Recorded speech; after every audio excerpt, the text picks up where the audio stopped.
พุทโธหนึ่งพุทโธสอง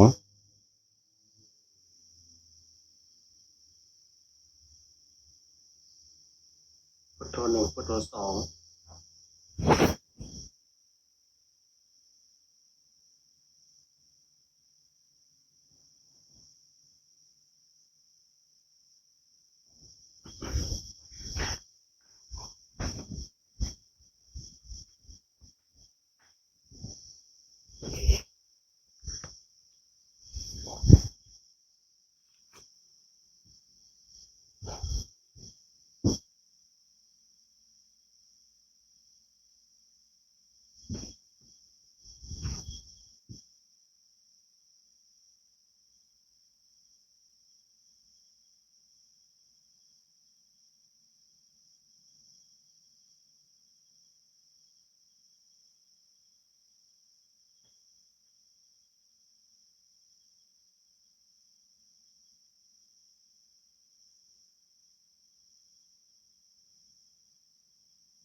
เจริญสุขสวัสดีคณะญาติธรรมทั้งสองช่องทางทุกท่านเนาะวันนี้ก็จะได้เวลาอีกแล้วนะที่เราท่านทั้งหลายจะได้มาร่วมกัน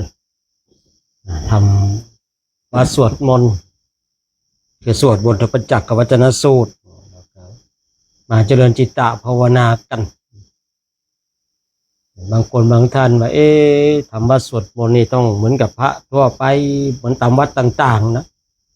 คือในบทไหนก็ได้นะที่เราสวดได้นะที่เราถนัดหรือว่าที่เราชอบนะสามารถเป็นบทที่ใช้ในการสวดมนต์เย็นได้ทั้งนั้นอย่าว่าแต่สวดมนต์เย็นเลยบทไหนก็ได้นะบทใช้ในสวดตอนเช้านะสามารถสวดได้คือการทำวัดสวดมนต์เช้าเย็นนี่ก็พูดง่ายๆว่าคือให้เป็นรูปแบบในทิศทางเดียวกันเนี่ยนะบางทีนะที่เขาเลยเรียบเรียงนะบทต่างๆมานะนี่ก็ต้องบอกว่าที่เป็นเช่นนั้นสำหรับมือสมัครเล่น แต่ไม่ใช่ว่าไม่ดีนะท่านทั้งหลายนะต้องวงเล็บว่าสิ่งนั้นก็ดีเนาะในความเป็นจริงเนี่ยตามแบบฉบับของพระพุทธเจ้าเราก็พระองค์เนี่ยก็ให้เราได้สาธยายบทต่างๆนั่นแล้วแต่เรานะว่าเราเรียนสูตรไหนนะเราชอบอกชอบใจนะในสูตรไหนเนี่ยเราก็สามารถนะสวด ในสูตรนั้นๆได้แต่ว่าในยุคของเราเนี่ยที่ครูบาอาจารย์ท่านได้เรียบเรียงมาเป็นบทต่างๆจับหมวดนั้นหมวดนี้วรรคนั้นวรรคนี้ตอนนั้นตอนนี้เอามาเรียบเรียงเป็นการสวดมนต์เย็นสวดมนต์เช้าสวดมนต์เย็นอย่างนี้ก็ได้เหมือนกันเนี่ยคือลักษณะเช่นนั้นคือเป็นการประชุมเป็นการพร้อมเพรียงบางทีก็ทำวัดสวดมนต์เช้าเย็นตามวัดอย่างเงี้ยญาติโยมมาก็จะได้คือพูดง่ายๆเนี่ยบางทีเนี่ยโยมในสวดมนต์ไม่ค่อยได้อย่างเงี้ยเนาะพระมันสวดได้อย่างเงี้ยสวดบทนั้นบทนี้บางทีสมัยก่อนเนี่ยโยมเข้ามาเนี่ยคือมานั่งฟังนะอยากจะมาร่วมสวดมนต์ด้วยนะแต่ว่าไปมาก็มานั่งฟังเมื่อสวดไม่ได้ตนเองก็ไปก็สวดไม่ได้ไม่ไปดีกว่าเขาก็เลยมีกุศโลบายว่าการสวดมนต์เนี่ยให้เรียบเรียงให้มันบทเนี่ยเหมือนกันแล้วก็พิมพ์เป็นหนังสือออกมาพอพิมพ์เป็นหนังสือออกมานี่ก็สวดบทนั่นบทนี้หน้านั้นหน้านี้ก็ง่ายญาติโยมก็เลยสวดมนต์ได้มีโอกาสได้สวดตามเนาะสมัยก่อนนี่โอ้ยการสวดมนต์ไหว้พระเนี่ยนะหนังสือธรรมะสวดมนต์มันหายากกันทั้งหลายผู้พูดเนี่ยนะคือเล่มแรกในมนต์พิธีเนี่ยใช้10 กว่าปีท่านทั้งหลายในเล่มนั้นนะใช้10 กว่าปีเลยนะมนต์พิธีเล่มเล็กๆเนี่ยไปไหนก็พกไปด้วยนะแล้วก็โซวัดไปแต่ในยุคปัจจุบันนี่โอ้โหหนังสือสวดมนต์นี่เยอะแยะไปหมดเลยเนาะอันนี้ก็เป็นเรื่องที่ดีนะไม่ใช่ว่าไม่ดีนะก็เป็นเรื่องที่ดีเนี่ยเปิดโอกาสให้ญาติโยมได้สวดกันทีนี้สาระของการสวดมนต์เนี่ยไม่ได้สวดเพื่อเอาความเท่ไม่ได้เอาสิ่งอื่นนะเนาะเราสวดให้มีสติมีสัมปชัญญะสวดแล้วให้ได้บุญกุศลเนี่ยคือหลักสูงสุดคือสวดแล้วเพื่อให้เราได้มรรคผลนิพพานไม่แน่ว่าในการสวดมนต์บางทีเนี่ยสวดไปแล้วมันปิ้งขึ้นมาเลยอย่างเงี้ยนะก็มีโอกาสแต่สิ่งที่เราจะต้องรู้คือสวดมนต์เนี่ยเพื่อให้จิตของเรามีสมาธิเนี่ยเพื่อรักษาในหลักธรรมคำสั่งสอนไว้เพื่อให้จิตของเราเนี่ยประกอบไปด้วยกุศลนี่คือการสวดมนต์ทีนี้เราสวดบทไหนอย่างที่ผู้พูดได้กล่าวไว้บทไหนก็ได้บทไหนก็ได้เนาะบางทีบางคนบางท่านแล้วนะโมเนี่ยทำไมเขาต้องให้3 จบผู้พูดก็ไม่รู้เหมือนกันเนาะสวดจบเดียวเนี่ยได้ไหมถ้าถามผู้พูดมันก็ได้ทั้งนั้นแหละที่จริงไงเนาะอย่างที่ได้กล่าวไว้นะโมเนี่ย3 จบนี่น่าจะเป็นครูบาอาจารย์ยุคหลังเนาะเราน่าจะเอา3 จบนะพุทธคุณธรรมคุณสังฆคุณเนี่ยน่าจะมีเจตนาอื่นน่าจะมีปริศนาธรรมในครั้นี้เราก็ทำสืบต่อกันมาบางทีถ้าเราสวดนะโมแค่จบเดียวโอ้ไม่ได้พิษสวด4 จบก็ไม่ได้นะที่จริงสวดกี่จบก็ได้ท่านทั้งหลายนะสวดกี่จบก็ได้นะนะโมเนี่ยจบ1 2 จบ3 จบ4 จบ5 จบ6 จบมันก็ได้อยู่เหมือนกันเนาะเพราะว่าอะไร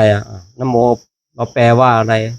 ขอความนอบน้อมองค์สมเด็จพระสัมมาสัมพุทธเจ้าพระองค์นั้นซึ่งเป็นผู้ไกลจากกิเลสตรัสรู้ชอบได้โดยพระองค์เองเนี่ยเราจะได้นอบน้อมพระพุทธเจ้าเนาะเอาละตอนนี้ก็1 ทุ่มตรงแล้วนะตอนท้ายนี่เดี๋ยวจะมาคุยเรื่องนั้นสักหน่อยนะว่าจะมาคุยนะต้องดูอารมณ์อีกทีหนึ่งนะคุยเรื่องที่ว่าพระเขาบิณฑบาตแล้วว่าผีใส่เนี่ยตกลงเป็นผีหรือเป็นเทวดานะถ้าเป็นผีจริงนี่จะต้องรวบรวมกำลังขนาดไหนนะเดี๋ยวตอนท้ายอาจจะมาคุยเรื่องนี้ให้ฟังนะเพราะว่าเลื่อนไปแล้วว่าผีใส่บาตรเนี่ยตกลงเป็นผีหรือเป็นเทวดาถ้าเป็นผีจริงแล้วต้องมีกำลังขนาดไหนจึงจะปรากฏกายให้เห็นได้เนาะ ฉะนั้นเดี๋ยวเรามาสวดมนต์กันก่อนเนาะ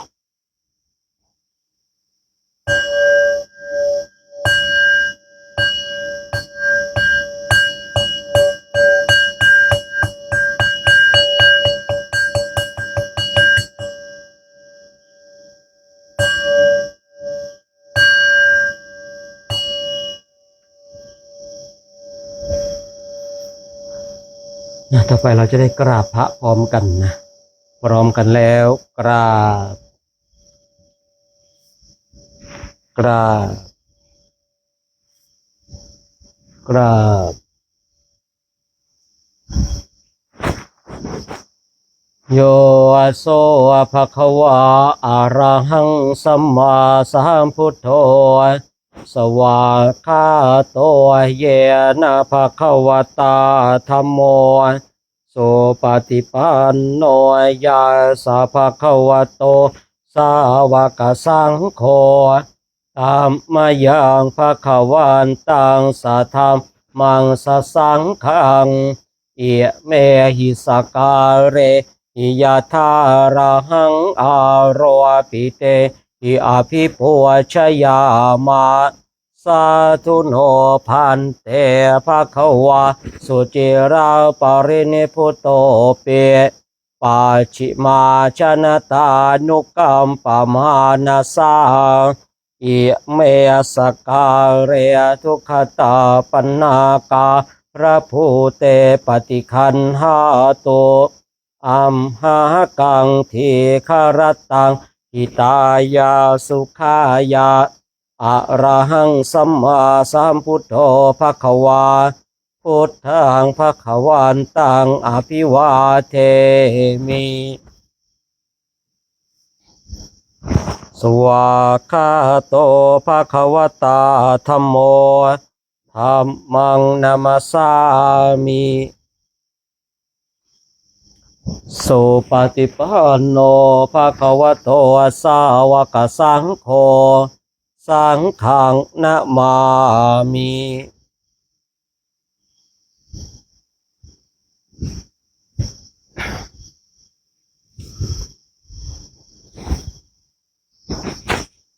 เดี๋ยวต่อไปทุกๆวันนี่ก่อนที่เราจะได้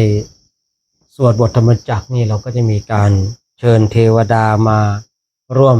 สวดบทธรรมจักรกับเราหรือว่าเชิญเทวดามาร่วมฟังบทธรรมจักรที่เราจะได้สวดกันเพราะว่าเทวดาบางองค์นี้ก็สวดได้นะเทวดาบางองค์ก็สวดไม่ได้เราก็เลยเชิญเทวดามาใครอยากจะมาสวดกับเราก็มาใครอยากจะมาฟังเราสวดก็มาเนี่ยเชิญเขามานะ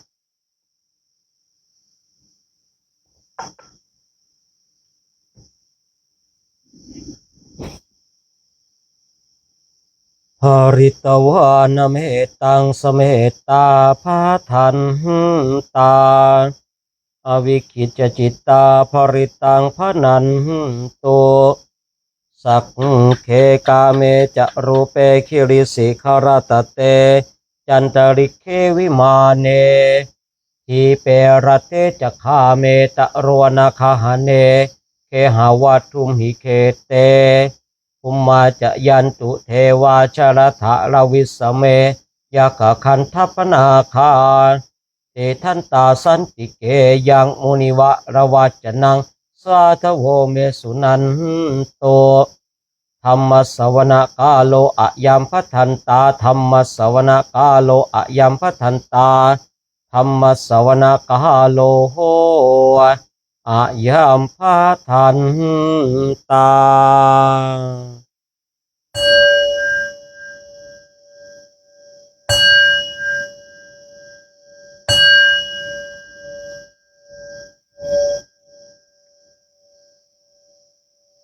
นะโมตัสสะภะคะวะโต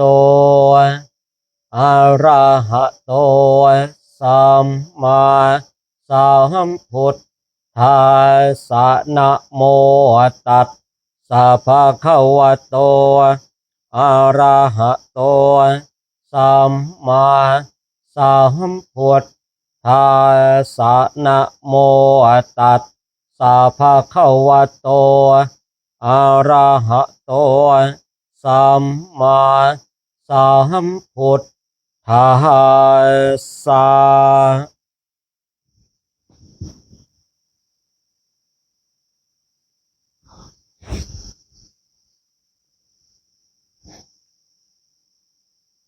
พุทธังสารนังคัจฉามิธัมมังสารนังคัจฉามิสังฆังสารนังคัจฉามิทุติยมปิพุทธังสารนังคัจฉามิทุติยมปิธัมมังสารนังคัจฉามิทุติยมปิสังฆังสารนังคัจฉามิตติยมปิพุทธังสารนังคัจฉามิตติยมปิธัมมังสารนังคัจฉามิตติยมปิสังฆังสารนังคัจฉา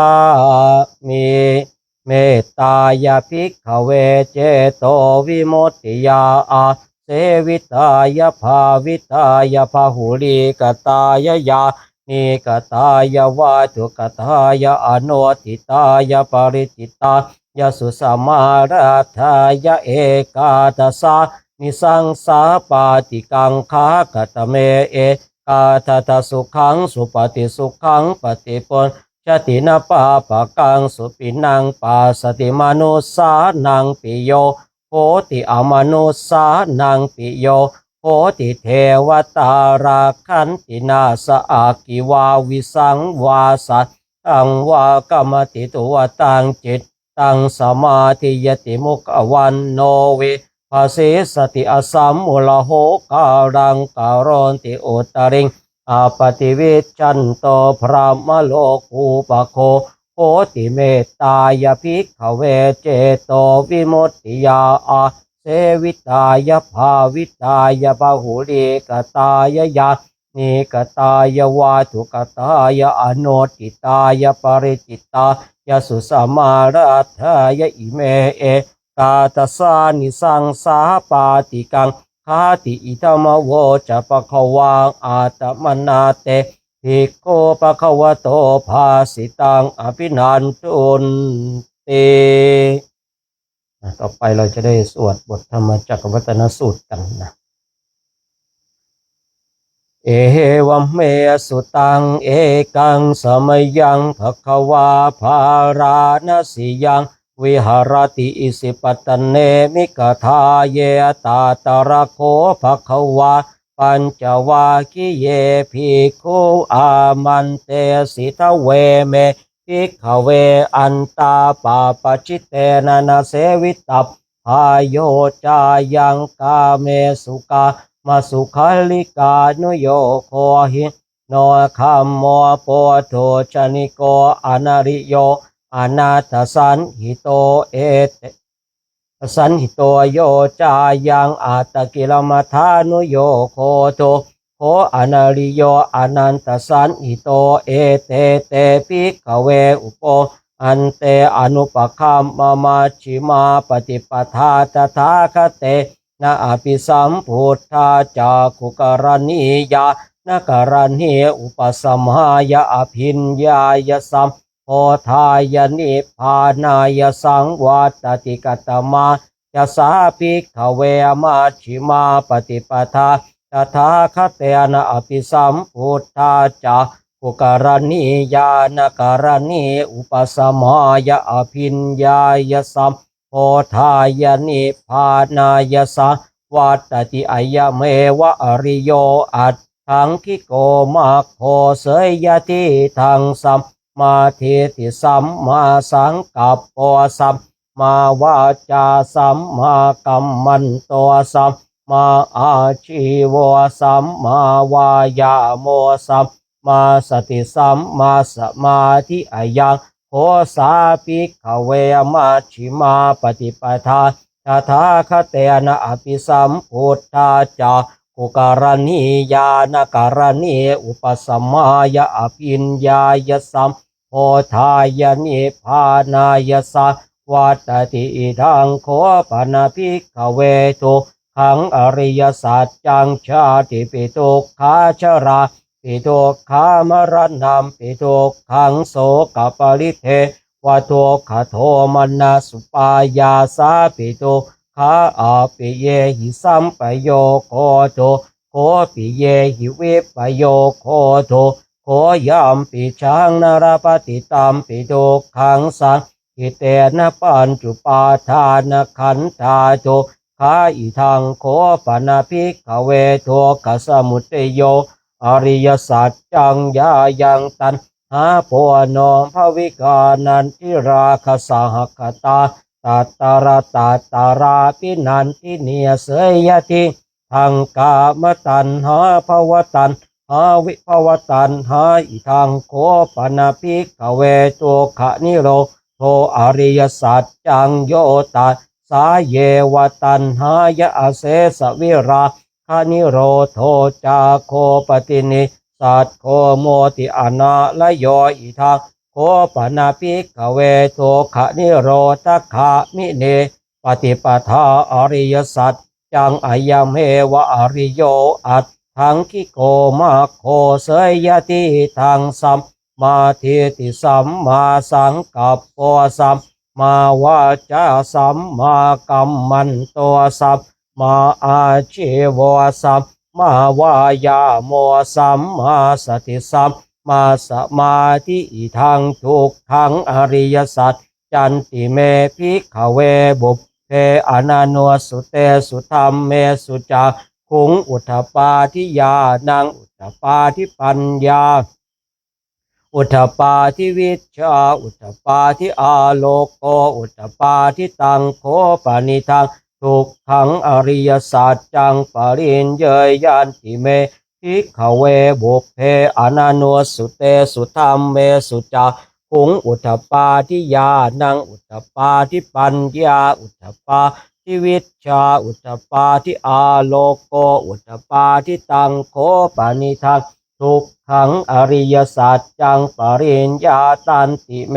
ภิกขเวบุพเพอนันโนสุเตสุธรรมเมสุจาคุงอุทธปาทิยานังอุทธปาทิปัญญาอุทธปาทิวิชชาอุทธปาทิอาโลโกอุทธปาทิอิทังตัวขสมุตโยอริยสัจจันติเมภิกขเวบุพเพอนันโนสุเตสุธรรมเมสุจักขุงอุทธปาทิยานังอุทธปาทิปัญญาอุทธปาทิวิชชาอุทธปาทิอาโลโกอุทธปาทิตังโคปานิทังตัวขสมุตโย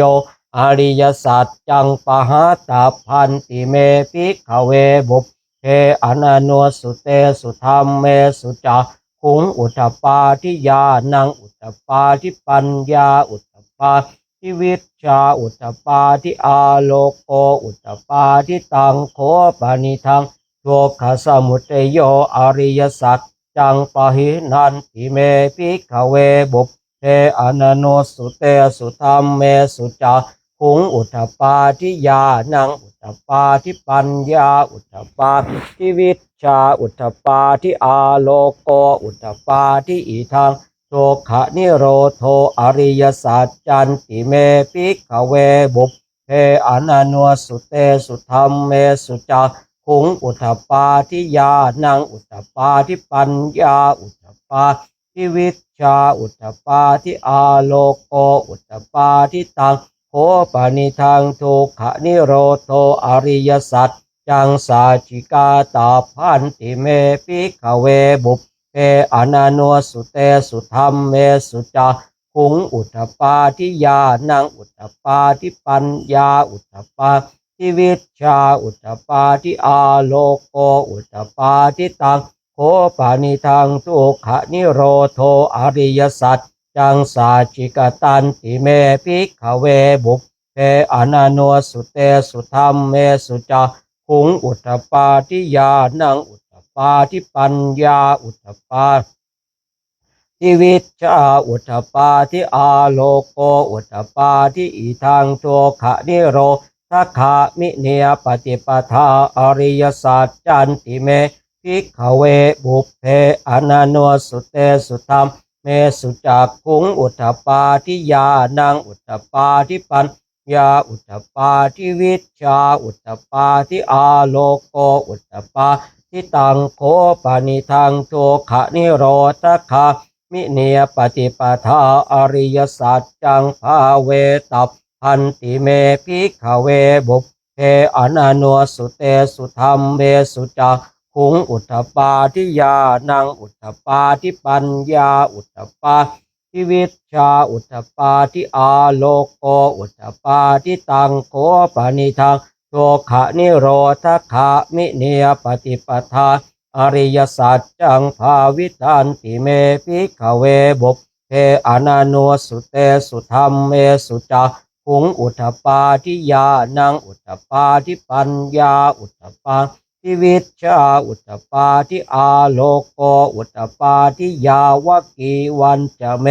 ภิกขเวอิเมสุจตุสุอริยสัจเจสุเอวันติปริวัตตังทวาทสาการังยถาภูตังญาณทัสสนังนาสุวิสุทธังอโหสิเนวตา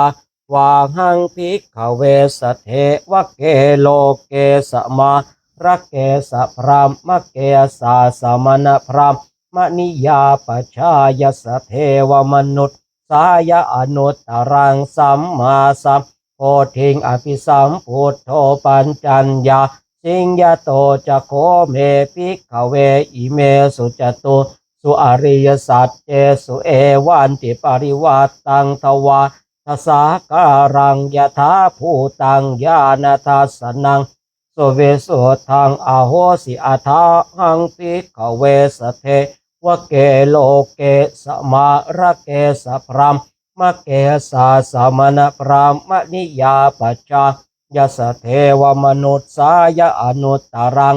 สัมมาสัมโพธิงอภิสัมพุทโธปัญจัญญาสิงญาณัญจะปนเมทัสสนังอุทธปาทิอาโกปาเมวิโมติอายมันติมาชาทินันทิธานิปุนาปโวติอิธรรมโวจะปะคะวาอาตมนาปัญจวาคิยาภิกขุปะคะวะโตภาสิตังอภินันทวงอิมันสมิงจะปนเวยาการณาสมิงพันยมาเนอายาสมโตโกทัญญาสวิรชังเวตมลังธรรมมาจากคงอุทธปาที่ยังกินจิสมุทัยธรรมมังสาพันตังนิโรธธรรมมันติปวัตติเตจะปะคะวตาธรรมมาจากเกภูมิมาเทวาสาธมโนสาเวสุงเอตัมภควตาภาราณสียังอิสิปตเนมิกทาเยอนุตตรังธรรมมาจากกังปวัตติตังอาปฏิวัติยังสมณเณนวาพรามเณนวาเทเวนวามาเรนวาพรามมุนาวาเกจินโลกัสสมินเตต่อไปเราจะได้กล่าวถึงสวรรค์แล้วก็พรหมแล้วก็สัญญีพรหมกันนะสวรรค์ที่เทวดาทั้งหลายที่อยู่ตามชั้นต่างๆได้ร่วมเปล่งสาธุในวันที่พระเจ้าทรงแสดงธรรมจักรวัฒนสูตรกันนะ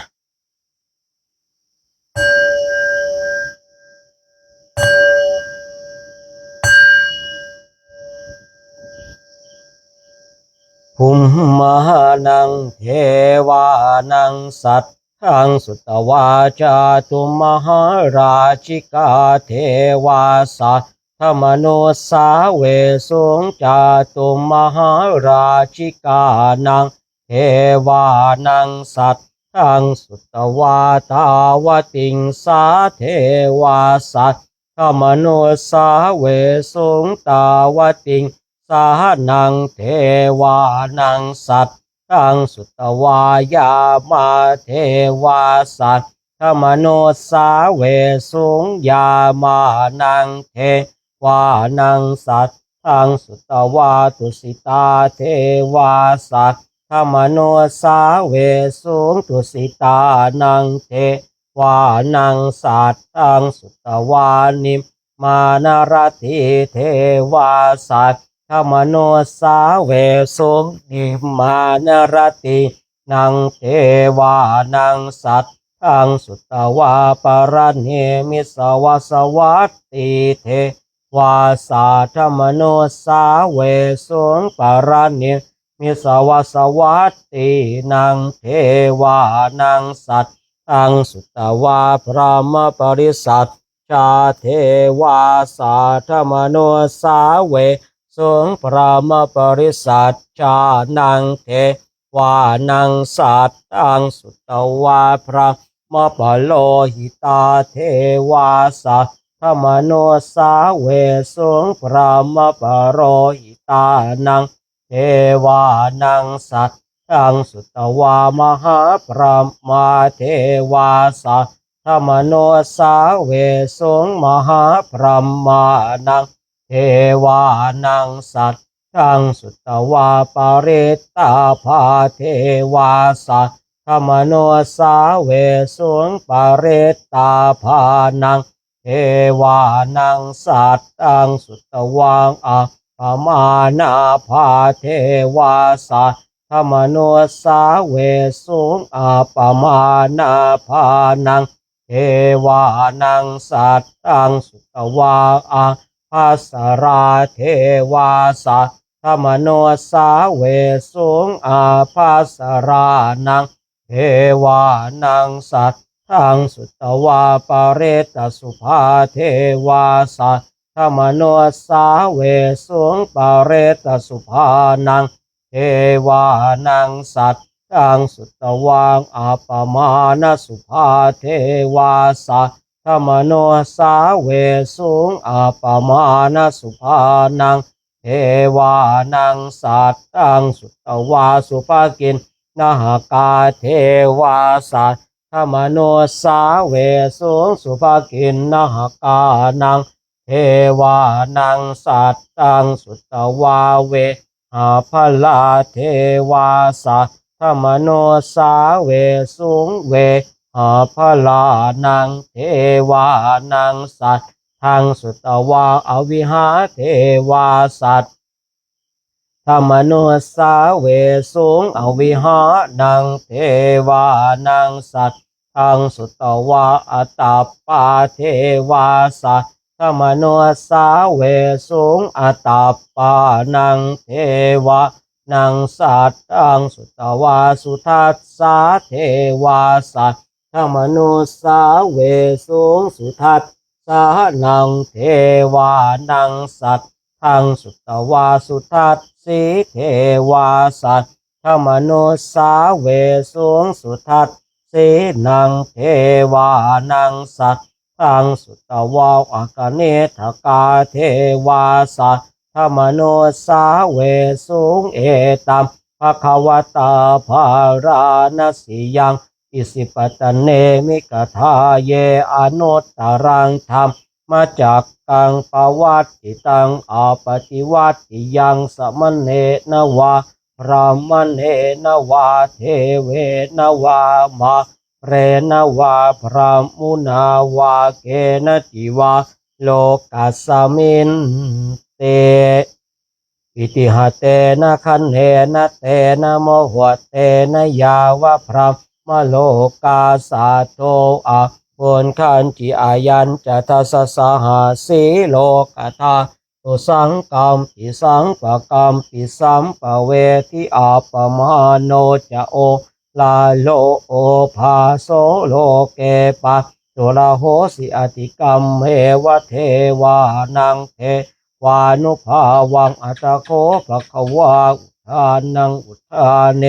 สิอัญญาสิวัตโพโกทันโยอัญญาสิวัตโพโกทันโยติอิติหิทังอาญาสมโตโกทันยาสอัญญาโก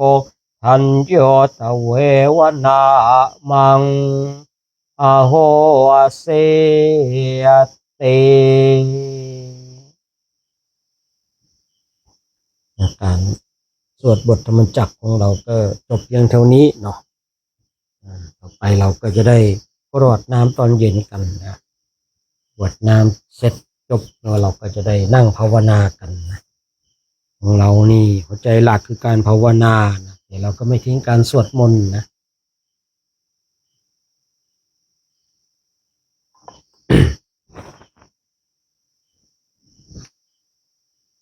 หันธรรมยังอุดิสนาทิธานาคาทายโย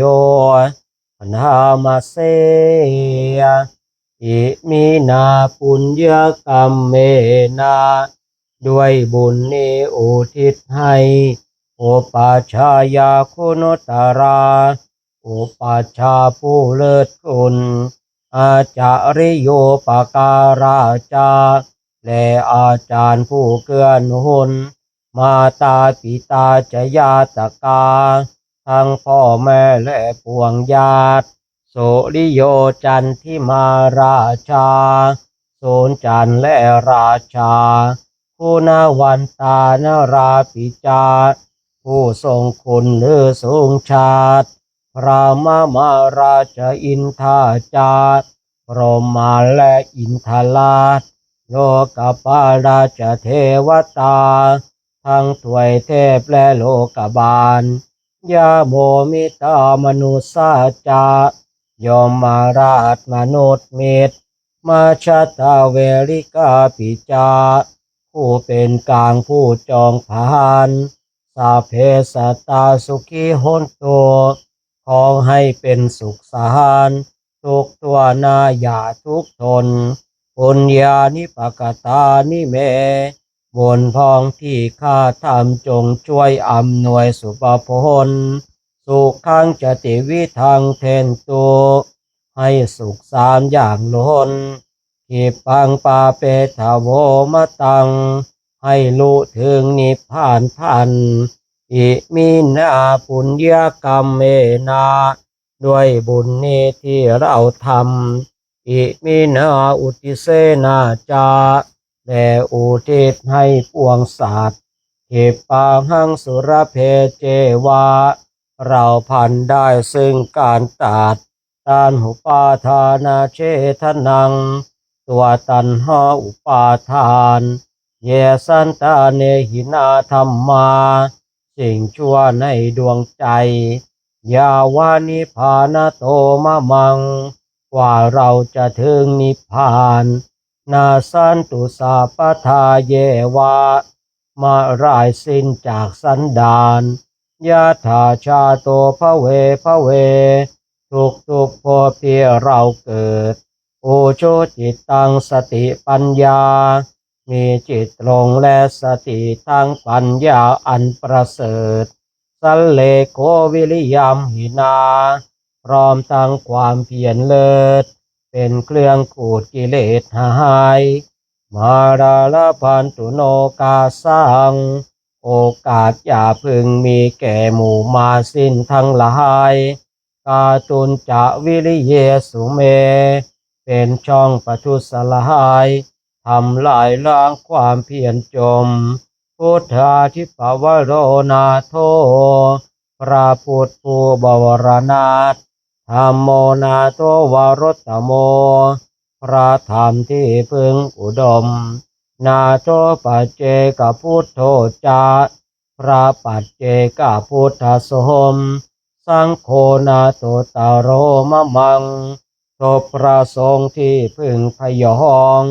เตโสตมานุภาเวนะด้วยอานุภาพนั้นมาโรกาสังรพันตุมาขอหมู่มารอย่าได้ช่องทัสสะปุญญานุภาเวนะด้วยเดชบุญทั้ง10ปองมาโรกาสังรพันตุมาอย่าเปิดโอกาสแก่มารเธอ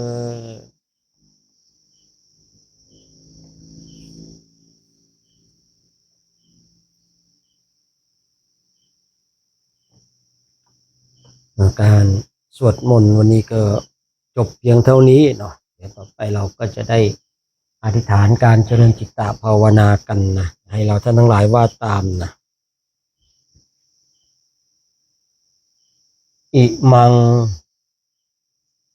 กรรมฐานังอธิษฐามิทุติยัมปิอิมังกรรมฐานังอธิษฐามิตติยัมปิอิมังก รรมฐานังอธิฐามิข้าพเจ้าขออธิษฐานการเจริญจิตตภาวนาแม้แต่ครั้งที่สองแม้แต่ครั้งที่สามข้าพเจ้าจะตั้งอกตั้งใจในการเจริญจิตตภาวนาในคราวครั้งนี้ด้วยเถิ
ช่วงลำดับตอนนี้ไปนะเราท่านทั้งหลายก็จะได้พากันเจริญจิตตภาวนากันสักระยะหนึ่งให้เรานั่งเท้าขวาทับเท้าซ้ายมือขวาทับมือซ้ายยืดกายให้ตรงดำรงสติเฉพาะหน้าของเราเรากำหนดแบบไหนเรามีกรรมฐานแบบไหนบทใดกองใดที่เราฝึกฝนอบรมจนชำนาญแล้วเราก็ใช้บทนั้นกองนั้นเพื่อเป็นเครื่องสกัดกั้นจิตให้จิตของเราไปปรุงแต่งไปคิดฟุ้งซ่านสับสนเราต้องเข้าใจว่าคำวงบริกรรมนี้เป็นเครื่องสกัดกั้นจิตของเราไม่ให้จิตของเราคิดไปในเรื่องทั้งหลายทั้งสิ่งที่เป็นกุศลหรือทั้งสิ่งที่เป็นอกุศล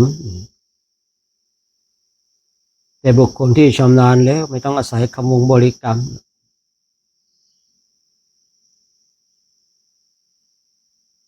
คือคนที่ชำนาญกับคนที่ยังไม่ชำนาญมาแตกต่างกันโดยสิ้นเชิง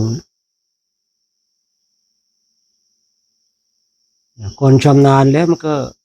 ง่ายแล้วก็สบายจะวางจิตไว้ตรงไหนอย่างไรสามารถแยกได้อะไรเวทนาแต่ผู้ยังไม่ชำนาญนี่ไม่รู้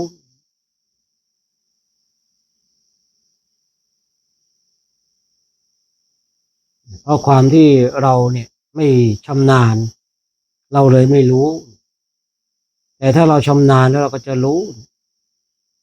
อุปมาเหมือนกับคนที่ขับรถคนขับรถไม่เป็นเขาก็ไม่เป็นนะคนที่เขาเริ่มฝึกเริ่มหัดเขาก็ยังไม่ชำนาญคนที่เขาเป็นแล้วขับมานานแล้วเขาก็ชำนาญการฝึกจิตเองก็เหมือนกันถ้าเรารู้ว่าเรายังไม่ชำนาญอย่าไปทิ้งคำวงบริกรรมท่านทั้งหลายคำวงบริกรรมเนี่ยเป็นสิ่งที่สำคัญนะแต่ถ้าว่าเราชำนาญแล้วเนี่ยคำวงบริกรรมเนี่ยไม่สำคัญอีกแล้วเพราะอะไรเพราะถ้าเราเนี่ยอยู่ในคำวงบริกรรมก็ไปไหนไม่ได้อีก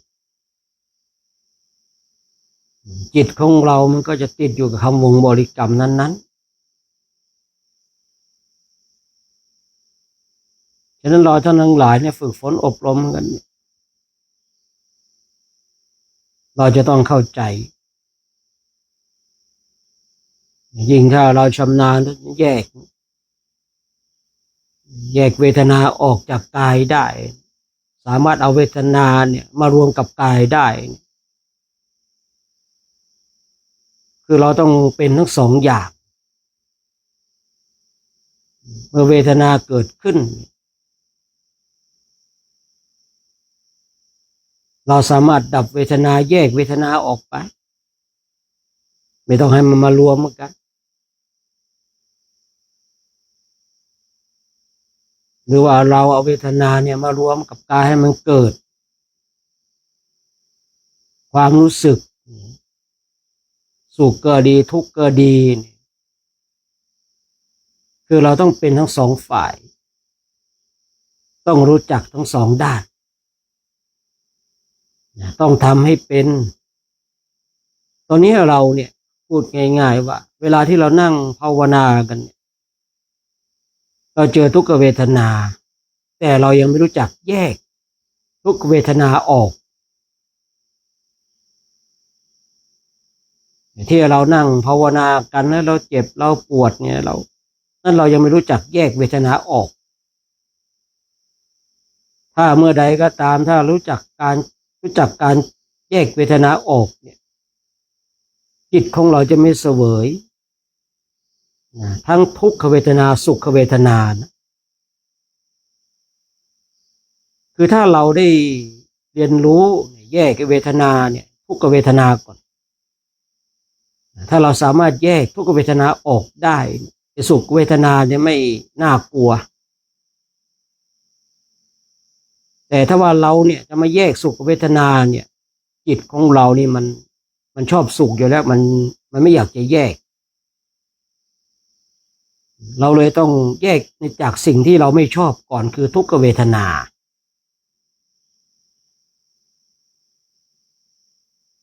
เวลาที่เรานั่งภาวนาไปเนี่ยเราแยกเวทนาออกให้จิตของเราไปเสวยแล้วมันเป็นอย่างไรจิตของเราเป็นอย่างไรเมื่อเรานั่งภาวนาแล้วเราปล่อยให้เวทนามันเกิดขึ้นแล้วจิตของเราเป็นอย่างไรเนี่ยกระบวนการของการเรียนรู้ท่านทั้งหลายเราจะต้องเข้าใจสิ่งเหล่านี้เราจะต้องเรียนรู้สิ่งเหล่านี้รู้จักการแยกเวทนารู้จักว่าเวทนามันเกิดขึ้นแล้วเนี่ยเราจะดูเวทนาหรือว่าเราจะดับเวทนาคือเราต้องชำนาญเราต้องเข้าใจตรงจุดนี้เนี่ยก่อนที่เราจะไปอริยมรรคอริยผลเนี่ยต้องรู้จักตรงนี้ก่อนพูดง่ายๆว่ารู้จักดูเวทนาที่มันเกิดขึ้นรู้จักเวทนาที่มันตั้งอยู่รู้จักเวทนาที่มันดับไปไม่ว่าจะเป็นทั้งฝ่ายทุกข์หรือฝ่ายสุขหรือว่าอทุกขมสุขคือเราจะต้องเข้าใจตรงจุดเนี้ยเพราะตรงนี้เหมือนกับด่านแรกเหมือนกันที่เราจะต้องมาเรียนรู้มาทำความเข้าใจบางคนบางท่านได้ยินคำว่าด่านแรกนี่เยอะจังเลยเนาะ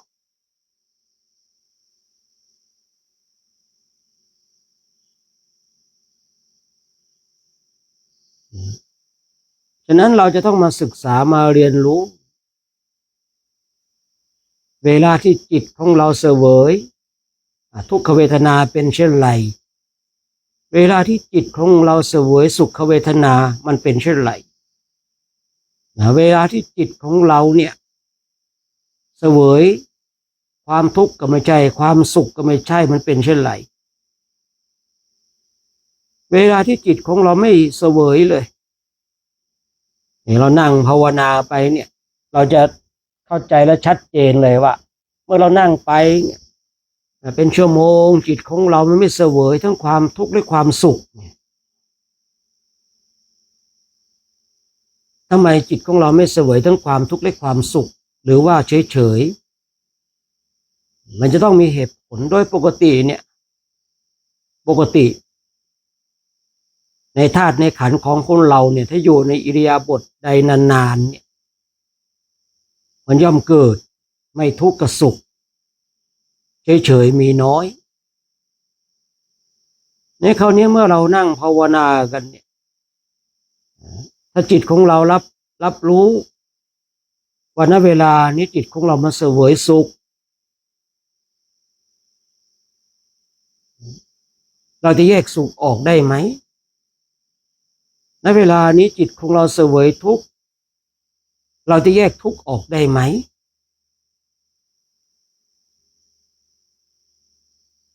ถ้าเราเข้าใจตรงจุดนี้เส้นทางของมรรคผลนิพพานก็ไม่ใช่เรื่องยากทีนี้เราแยกทุกข์แยกสุขออกไม่ได้เฉยๆไม่ต้องพูดถึงเลยนะแต่ถ้าเราแยกทุกข์ออกได้เนี่ยเราจะแยกสุขออกได้แต่ถ้าเรามาจะแยกสุขออกเนี่ยโดยปกติอย่างที่ได้กล่าวไว้ว่าจิตของเราเนี่ยเวลาที่มันไปเจอความสุขเนี่ยมันเหมือนกับเข้าไปกอดรัดไปมัดมันไว้คือพูดง่ายๆว่าพยายามที่จะเหนี่ยวรั้งความสุขนั้นไว้เพราะจิตมันชอบแต่เมื่อจิตของเราเสวยความทุกข์มันเป็นปกติที่จิตมันจะผลักดันไม่อยากจะเจอความทุกข์มันเลยทำให้เราเข้าใจและเห็นง่ายแยกแยะออกได้ชัดเจนและง่ายแต่ต้องอาศัยในเรื่องของสติสัมปชัญญะที่เราจะเข้าใจตรงจุดนี้คือพูดง่ายๆนะถ้าตามแบบให้เราเข้าใจกันง่ายคือฉันอยากจะสุขเมื่อไรก็ได้ฉันอยากจะทุกข์เมื่อไรก็ได้ฉันนั่งภาวนาไปฉันไม่อยากจะทุกข์กับร่างกายสังขารไม่อยากเจ็บอยากป่วยฉันก็ไม่ปล่อยให้จิตฉันไปเสวยคือพูดง่ายๆแต่ว่าเราอยากให้จิตของเราเนี่ยไปเสวยสุขเวทนาแล้วก็สามารถทำให้มันเกิดได้นี่เขาเรียกว่าชำนาญวันนี้อยากจะเรียนรู้เรื่องทุกขเวทนาหน่อยเราก็ไม่ปล่อยให้จิตของเราเข้าสู่สุขเวทนาและไม่ปล่อยให้จิตของตนเองเข้าสู่สมาธิวันนี้เราจะเรียนรู้เรื่องของทุกขเวทนานั่งภาวนาไปพอนั่งไปได้สักระยะหนึ่งทุกขเวทนาเกิดขึ้นนะทุกขเวทนาเกิดขึ้นเราก็จะเรียนรู้เรื่องทุกขเวทนาแต่ถ้าว่าเราไม่อยากจะเรียนรู้แล้ววันนี้พักเรื่องทุกข์ไว้ก่อนไปเอาเรื่องสุขดีกว่าเอาเรื่องสุขก็ปล่อยจิตตนเองเข้าไปสู่สมาธิหรือว่าพิจารณาหลักธรรมจนเกิดปิติเมื่อเกิดจิตเกิดปิติแล้วก็มีความสุขเนี่ยบางทีเราท่านทั้งหลายเนี่ยพิจารณาข้ออัดข้อธรรมบทใดบทหนึ่งกองใดกองหนึ่งเรื่องใดเรื่องหนึ่งเนี่ยพอพิจารณาไปมันเห็นจริงตามนั้นมันเกิดปิติเกิดขนลุกขนชันแล้วก็เกิดความสุขได้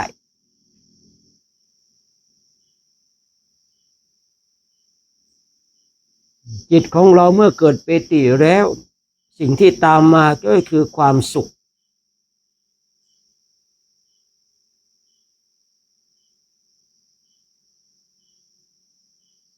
ทีนี้ขึ้นอยู่กับตัวของเราเองว่าเราฝึกฝนอบรมเนี่ยมาเข้าใจเรียนรู้ได้มากน้อยขนาดไหน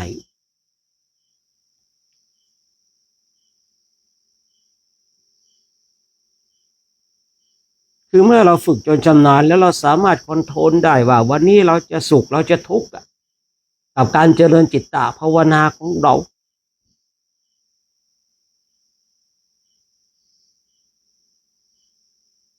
ที่ผู้พูดเคยคุยว่าบางช่วงบางขณะผู้พูดเองเนี่ยไม่อยากให้จิตเกิดทุกขเวทนาแล้วก็หลบ โดยที่เอาให้จิตของตนเองไปเข้าสู่สมาธิ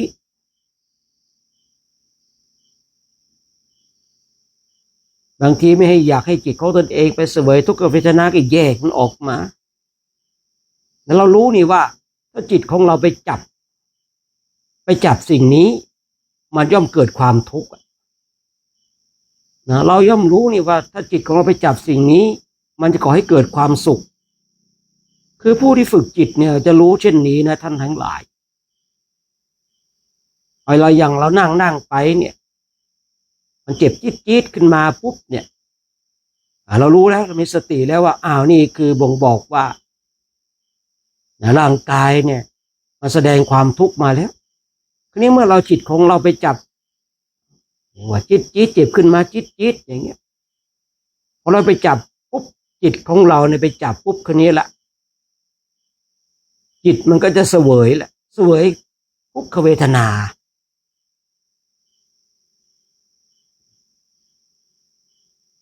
เมื่อเราฝึกฝนอบรมไปเนี่ยบางทีเนี่ยภาวนาไปจิตมันจับสิ่งนี้ปุ๊บมันเกิดสุขเวทนามันจะรู้ท่านทั้งหลายเรานั่งดูจิตนั่งดูใจเพียรเพ่งฝึกฝนอบรมฝึกฝนจนชำนาญเราก็รู้เลยว่าจับสิ่งนี้มันจะทำให้จิตของเราเป็นสุขพอจับสิ่งนี้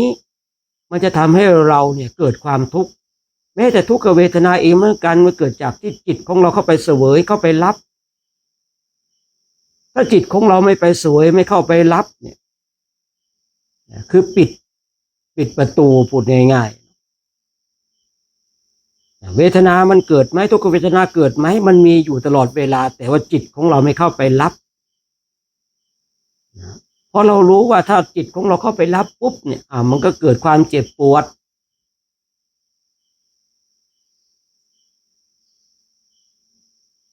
บางคราวเราอยากจะศึกษานี่อยากจะเรียนรู้นี่ว่าไอ้ทุกขเวทนามันเป็นเช่นไร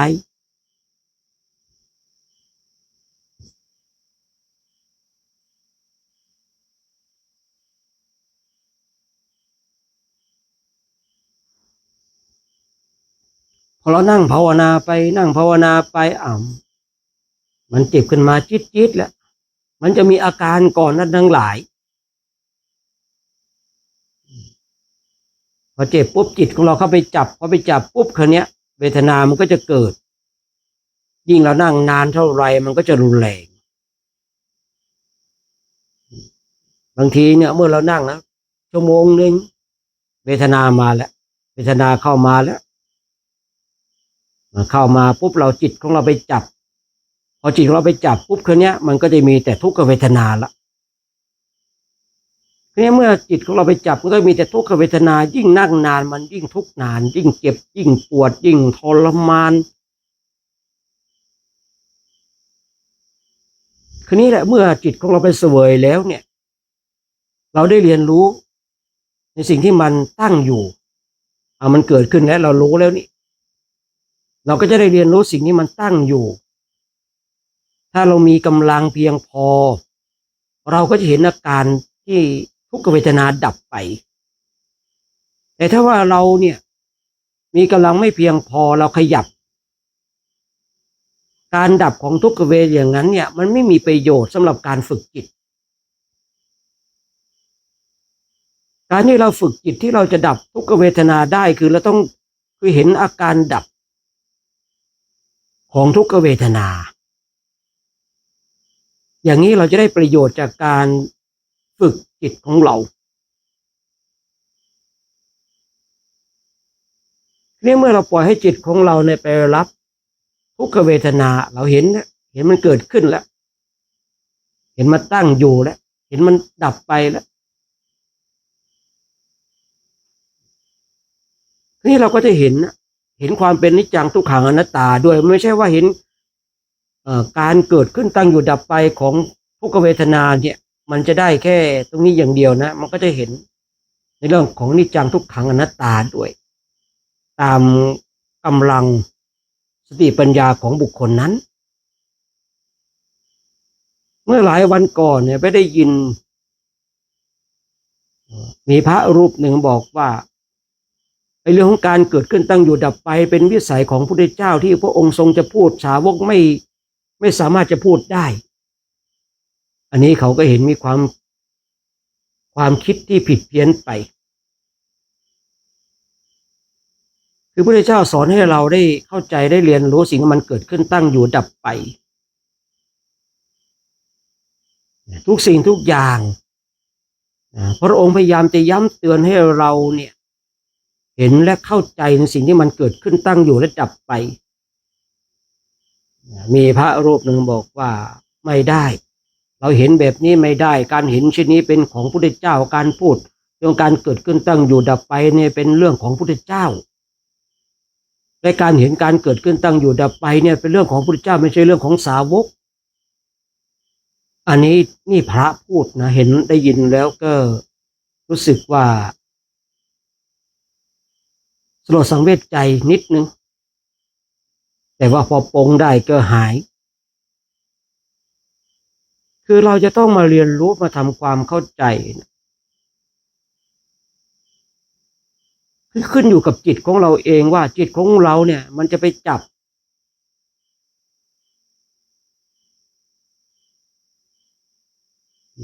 สิ่งที่เป็นทุกข์หรือสิ่งที่เป็นสุข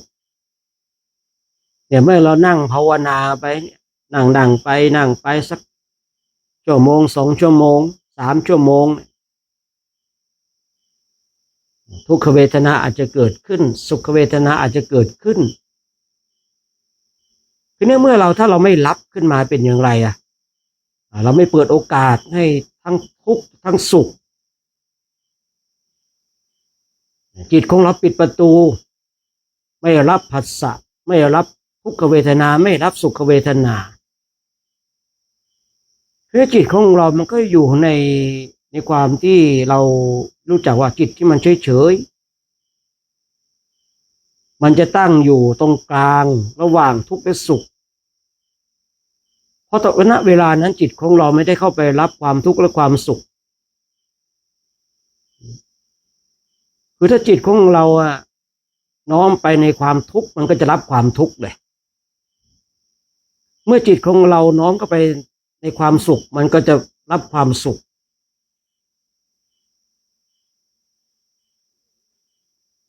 คือความเป็นจริงผู้ฝึกจิตเนี่ยไอ้ความทุกข์และความสุขเนี่ยมันมีอยู่กับเราตลอดเวลานะคือถ้าให้คุยกันให้เข้าใจง่ายๆคือ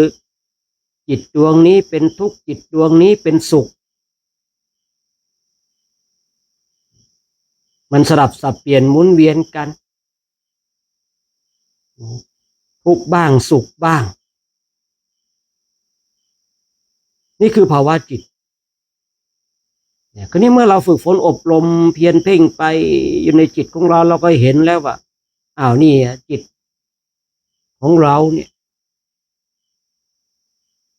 เป็นอย่างนั้นเป็นอย่างนี้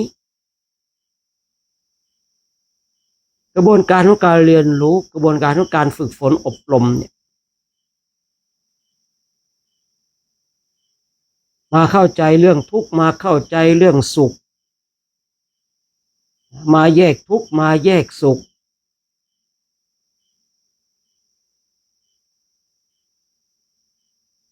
เวลาที่จิตของ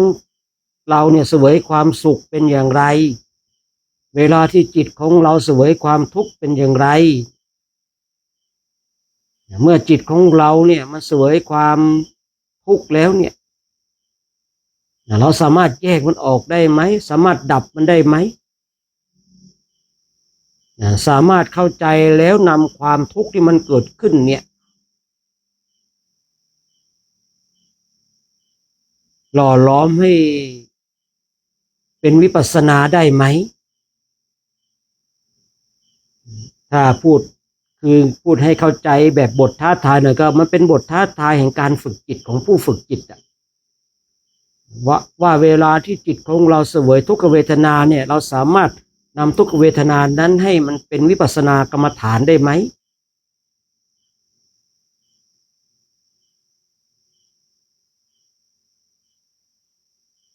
คนโดยส่วนมากถ้าไม่เข้าใจเวลานั่งสมาธิเจอทุกขเวทนาแล้วก็จะแบบ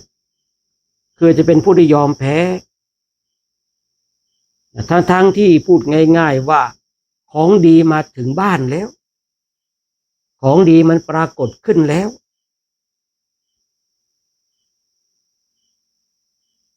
แต่เราก็ละของดีนั้น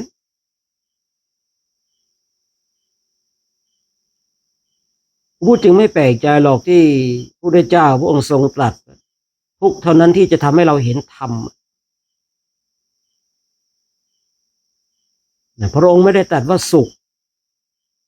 ที่จะทำให้เราเห็นธรรมนะยิ่งบุคคลใดที่มีความทุกข์บีบคั้นมาก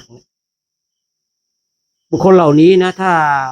มีสติมีปัญญาสักนิดหนึ่งนะวิปัสสนาญาณมันก็จะเกิดขึ้นได้ง่ายต่อการเข้าสู่กระแสแห่งธรรมแต่ถ้าบุคคลใดเนี่ยมันมีแต่ความสุขอย่างเดียวเนี่ยบุคคลเหล่านี้ยากเหลือเกินที่จิตจะเข้าสู่กระแสแห่งธรรม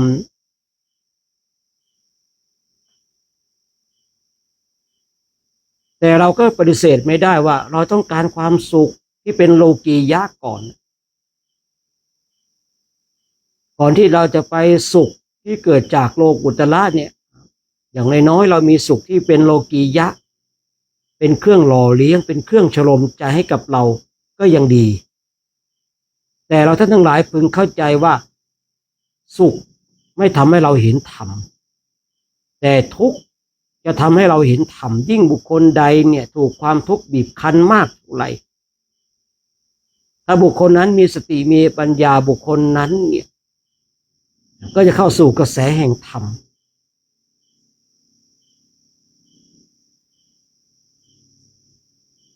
ณเวลานี้จิตของเรามันเสวยทุกข์หรือเสวยสุขณเวลานี้จิตของเราเนี่ยเสวยทุกข์ขอให้เรามีปัญญาแต่ถ้าว่าณเวลานี้จิตของเราเสวยสุขก็ขอให้จิตของเรามีปัญญาพูดง่ายๆมันจะทุกข์มันจะสุขก็ต้องมีปัญญา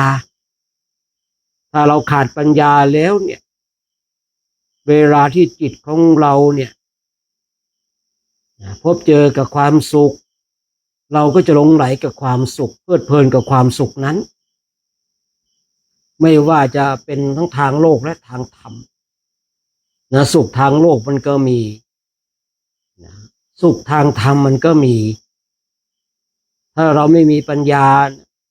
เมื่อใดก็ตามที่จิตของเราเนี่ยได้ไปเสวยความสุขเราจะหลงไหลเราจะเพลิดเพลินถ้าบุคคลเนี่ยได้ความสุขทางโลกเขาไม่เคยคิดที่จะมาฝึกปฏิบัติธรรมเขาไม่คิดที่จะเข้าวัดฟังเทศน์ฟังธรรมเลยคนที่เข้าวัดคนที่ฝึกฝนอบรมจิตตภาวนาโดยส่วนมากเนี่ยบุคคลเหล่านี้ทุกทั้งนั้นหาที่พึ่งทั้งนั้น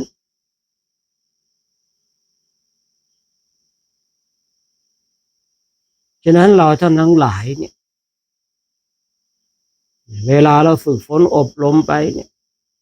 ให้เราเข้าใจแยกแยะให้ออกให้เราชำนาญเรื่องความทุกข์เรื่องความสุขขึ้นอยู่ว่าเราเนี่ยจิตของเราจะไปจับความทุกข์ความสุขนั่งอยู่เนี่ยในแต่ละวันที่เรานั่งกันเนี่ย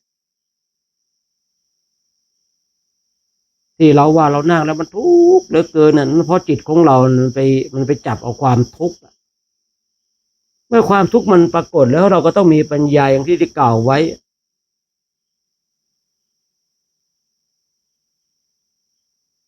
เมื่อจิตของเราเสวยกับความทุกข์ให้จิตของเรามีปัญญานะอย่าให้จิตของเรามันขาดเขาเบาปัญญาจนเกิดความน้อยอกน้อยใจบางคนเนี่ยความทุกข์เข้ามาบีบคั้นตัวเองน้อยอกน้อยใจในโชคชะตา ทำร้ายตัวเองในความทุกข์เข้ามาแล้วทำให้บุคคลนั้นขาดเขาปัญญาก็เลยมีความคิดเช่นนั้นแต่เราท่านทั้งหลายเนี่ยเราอยู่ในขอบเขตของพุทธศาสนาเนี่ยเราได้ยินได้ฟังในหลักธรรมคำสอนเนี่ยเมื่อเราถูกความทุกข์บีบคั้นไม่ว่าจะทางกายหรือว่าทางใจเนี่ยขอให้เรามีปัญญาระลึกนึกถึงคำสั่งสอนขององค์สมเด็จพระสัมมาสัมพุทธเจ้าไว้ว่าทุกข์เท่านั้นที่จะทำให้เราเห็นธรรมณเวลานี้ทุกข์ปรากฏขึ้นแล้วในกายของเราณเวลานี้ทุกข์เกิดขึ้นแล้วในจิตของเราโชคอันดีลาภอันประเสริฐปรากฏขึ้นแล้วโดยที่เราไม่ต้องไปแสวงหาที่อื่นเลยความทุกข์มันเกิดขึ้นกับเราแล้วโชคดีกับเราแล้วเป็นลาภอันประเสริฐกับเราแล้ว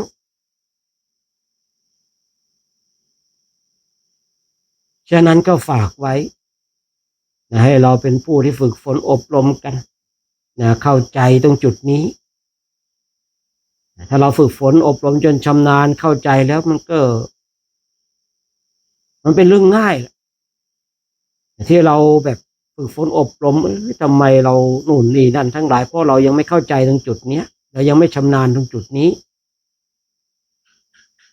ถ้าบุคคลใดทำตรงจุดนี้ให้มันชำนาญได้แยกแยะจิตของตนเองได้แยกทุกข์แยกสุขได้สั่งการว่าเราจะจิตของเรามันให้มันทุกข์ให้มันสุขได้มันได้ทั้งนั้นทั้งหลายฉะนั้นก็ฝากไว้เนาะเดี๋ยวจะยุติการใช้เสียงสักแป๊บหนึ่งในเราได้มานั่งบำเพ็ญเพียรภาวนากันจนกว่าจะได้เวลาเมื่อได้เวลาแล้วได้ยินเสียงสัญญาณระฆังเราก็จะได้แผ่เมตตากันตอนนี้เราก็นั่งสักแป๊บหนึ่งนะ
การเจริญจิตตภาวนาวันนี้ก็สมควรแก่เวลาให้เราท่านทั้งหลายทำความสึกตัวทั่วพร้อมน้อมจิตน้อมใจจิตที่เป็นบุญเป็นกุศลเราจะได้ร่วมกันแผ่เมตตาให้กับสรรพสัตว์ทั้งหลายที่เป็นเพื่อนทุกข์เกิดแก่เจ็บตายของเราสัตว์ใดที่มีความทุกข์ขอให้พ้นจากทุกข์สัตว์ใดที่มีความสุขขอให้สุขยิ่งขึ้นไปเดี๋ยวเราท่านทั้งหลายว่าตามนะ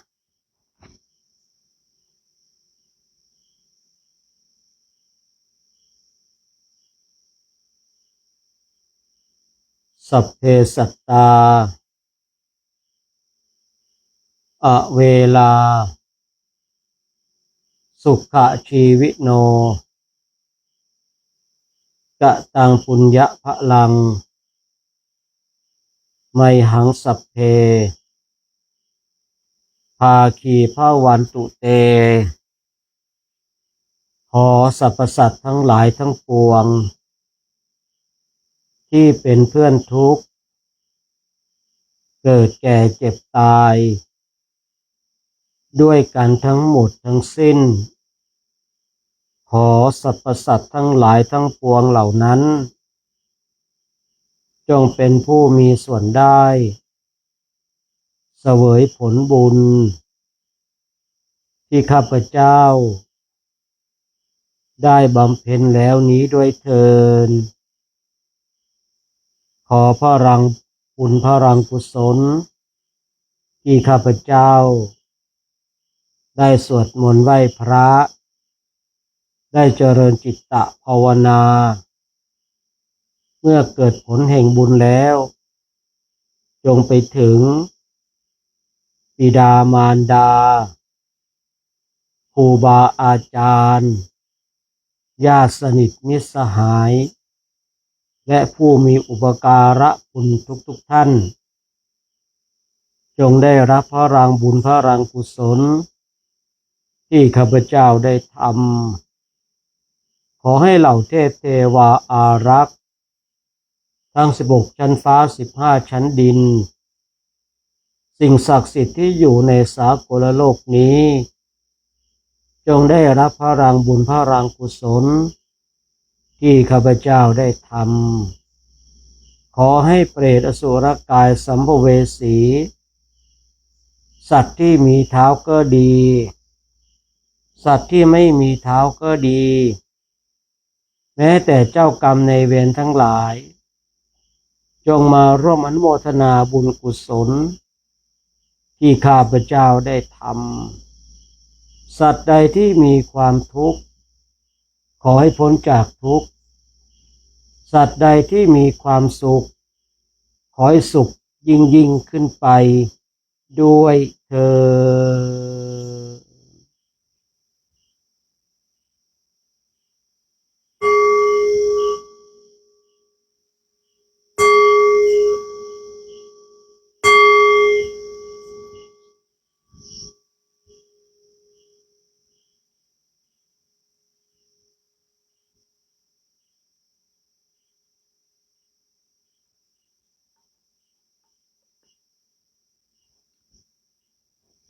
วันนี้ก็ต้องขออนุโมทนาเนาะกับญาติธรรมทั้ง2ช่องทางทุกท่านได้มาร่วมกันสวดมนต์ไหว้พระมาร่วมกันเจริญจิตตภาวนาเนี่ยสวดมนต์ไหว้พระกันนี่ได้ยินเสียงเทวดามาสวดมนต์กันบ้างหรือเปล่าเนาะว่าเทวดาเนี่ยมาปรากฏกายเห็นบ้างหรือยังนะ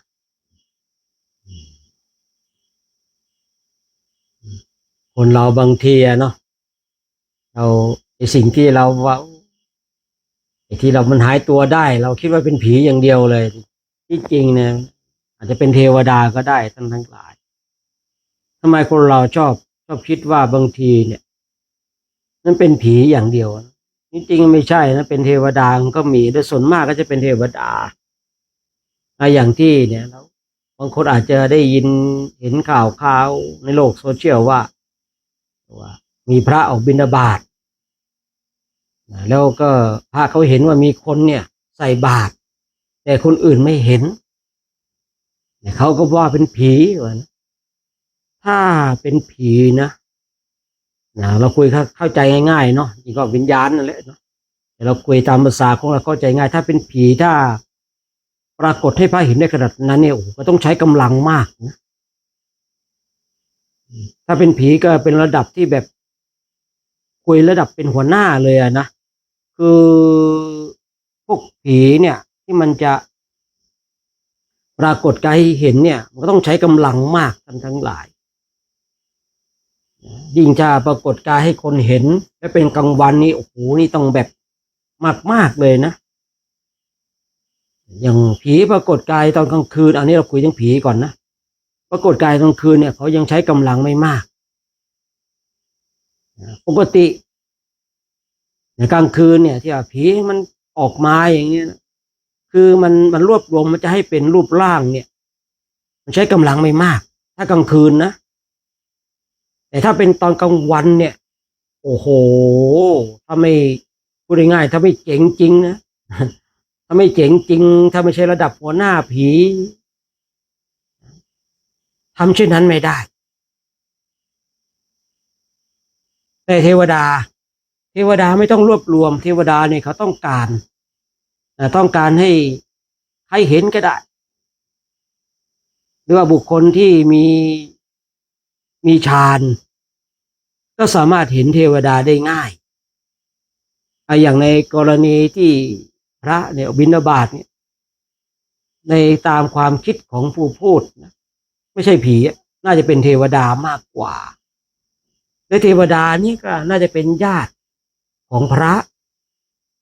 นะบางทีเนี่ยเขาตายไปแล้วใช่หรือเปล่านะเขาตายไปบางทีเนี่ยไปเสวยสุขอยู่บนสวรรค์อย่างเงี้ยพอระลึกได้โอ้ยเราได้ทำบุญอะไรมาเนาะได้เกิดเป็นเทวดาอย่างนี้ระลึกได้ว่าทำบุญมาก็เลยนึกถึงญาติของตนเองบางทีนะคือคนที่ตายไปแล้วไปเป็นเทวดาเนี่ยบางทีเขาตายไปเขาก็จะทบทวนเรื่องบุญของเขาก่อนทบทวนเรื่องบุญบางทีเขาก็คิดถึงญาติเทวดาเนี่ยปรากฏกายเนี่ยไม่ต้องใช้กำลังสามารถปรากฏกายได้ทั้งกลางวันและกลางคืนและเทวดาเนี่ยคือถ้าเป็นเทวดาในกลิ่นตัวจะหอมแต่ถ้าเป็นผีเนี่ยเป็นผีจะเอามาตรฐานทั่วไปนะถ้าเป็นผีเนี่ยกลิ่นจะเหม็นแต่ถ้าระดับหัวหน้าผีที่แบบเก่งจริงๆนะมีพลังจริงๆอันนี้ก็อีกกรณีหนึ่งแต่ถ้าผีโดยทั่วไปคือถ้าสมมติว่าเราเดินไปอย่างนี้นะไปเจอใครคนใดคนหนึ่งที่เราไม่รู้จักแหมเหมือนกลิ่นมันเหม็นมันที่เราบอกว่ากลิ่นเหม็นกระซากศพไอ้คนนั้นแหละบางทีเขาอาจจะคนตายไปแล้วแต่เราไม่รู้เขาตายเพราะเราไม่รู้จักอย่างบางทีเนี่ยเอากลางคืนเนี่ยเราเดินไปในยามค่ำคืนเนี่ยเรารู้ได้ยังไงบางทีเนาะเอาว่านั่นเป็นคนอาจจะเป็นผีก็ได้เนาะบางทีเราเดินผ่านไปอย่างเงี้ยคนนี้ทำไมเหม็นมันซากศพไม่ต้องสงสัยหรอกนั่นคือเลยดวงวิญญาณคือผีแต่ถ้าเป็นเทวดาเนี่ยเทวดาเขามีกลิ่นกายหอมแต่ก็หาน้อยมากเลยนะเทวดาที่จะมีกลิ่นกายเหม็นเนี่ยคือมีเหมือนกันแต่ว่ามันน้อยมากๆเลยคือไม่ใช่ว่าเทวดาทุกองค์เนี่ยจะมีกลิ่นกายที่หอมนะ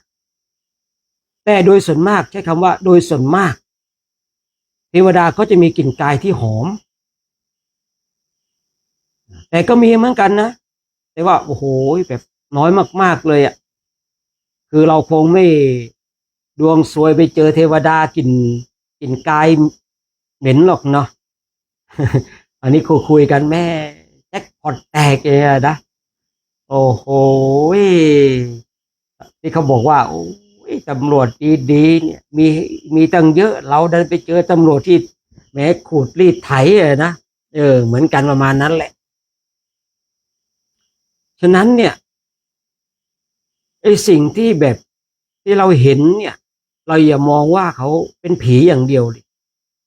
บุ๊กก็แปลกใจว่าทำไมทุกคนต้องตีเป็นผีทั้งหมดเลยทำไมเราไม่คิดว่าเป็นเทวดาหรือในตามความคิดของเราว่าเทวดาเนี่ยมันจะเหมือนกับที่เขาเขียนตามฝาผนังโบสถ์ตามวิหารโอ้โหเทวดานี่แบบมีสร้อยสังวาลนะมีสร้อยสังวาลเทวดาผู้ชายเนาะ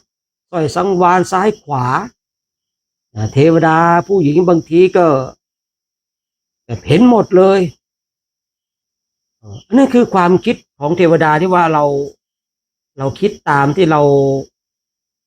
ว่ามันน่าจะเป็นอย่างนั้นแต่ความเป็นจริงเนี่ยเทวดาบางองค์เนี่ยก็แต่งกายเหมือนกับมนุษย์เรานี่แหละท่านทั้งหลายทำไมเทวดาบางองค์แต่งกายเหมือนกับมนุษย์เราเพราะว่าตอนที่เป็นมนุษย์อยู่เนี่ยคือไม่ได้ถวายพวกผ้าไตรจีวรไม่ได้ถวายสบงอังสะได้คือถวายเสื้อผ้าถวายเสื้อผ้าขอประทานเอาไปใช่ถูกต้องแล้วเราเคยถวายเสื้อผ้าเราเคยเอาเสื้อผ้าไปบริจาคเนี่ยบางทีเราเคยหรือเปล่าเห็นบางคนเนี่ยเอาเสื้อผ้ามาถวายพระนี่แหมเวลาพระใส่แล้วก็โจมตีด่าก็แหมก็โยมก็มาถวายกันเนาะบางทีเอาหวีมาถวายเนี่ยมันจะหวีได้ยังไงแล้วดูที่เนี่ยมีแต่ขนจักรแร้พอหวีได้อยู่บางคนนั้นเอายกทรงมาถวายอ่ะไปเห็นหลายๆที่เลยนะพระนี่แบบเครียดกันหลายที่เลยนะเอายกทรงมาถวายเองโอ้โหพระก็แบบยังไงอ่ะเขามาถวายแล้วก็ต้องฉลองศรัทธานะถ้าลองใส่ถ้าใส่ปุ๊บโยมเห็นเอาอีกแล้วนะเปลี่ยนไปอีกแล้วอย่างเงี้ยนะเนี่ยคือบางทีเนี่ยการที่เราเอาสิ่งของมาถวายเนี่ยอย่างหวีเนี่ยดูดิเนี่ยเอาจะเอาที่เอาหวีที่ไหนมาหวีผมก็แบบแหมยาวกันนิดเดียวเนี่ยยิ่งบวชไปบวชมาเนี่ยมันจะล่วงหมดแล้วเนี่ยแต่โยมยังถวายหวีอยู่นะพูดกันเลยเอาไว้หวีขนจักรแล้กันแล้วกันย้อนกลับมาที่เรื่องของเทวดาเทวดาบางองค์เนี่ยเขาก็แต่งเสื้อผ้าแต่งชุดเหมือนกับคนทั่วไปเนี่ยแต่เทวดาบางองค์ก็แบบก็แต่งแบบดีอะที่เราบางทีเราเห็นแบบตามที่แบบเขาแบบไอ้หนังพวกละครมันก็มีเหมือนกันนะแบบนั้นนะพูดง่ายๆว่าเทวดาเนี่ยมันก็มีหลายเกรดหลายชั้นหลายแบบแล้วแต่บุญวาสนาของเขาเนาะแต่ที่บอกว่าเทวดาบางองค์เขาก็แต่งกายเหมือนกับมนุษย์เราอย่างเนี้ยเพราะว่าตอนที่เป็นมนุษย์เนี่ยบางทีก็ได้ไปถวายเสื้อผ้าบ้างไปบริจาคเสื้อผ้าบ้างแต่ถ้าว่าคือถ้าจะมีเครื่องประดับเครื่องแต่งกายเสื้อผ้าอันสวยสดวิจิตรพิสดารนี่ก็จะมาก็ถวายพระไตรจีวรถวายสบงอังสะพวกเนี้ย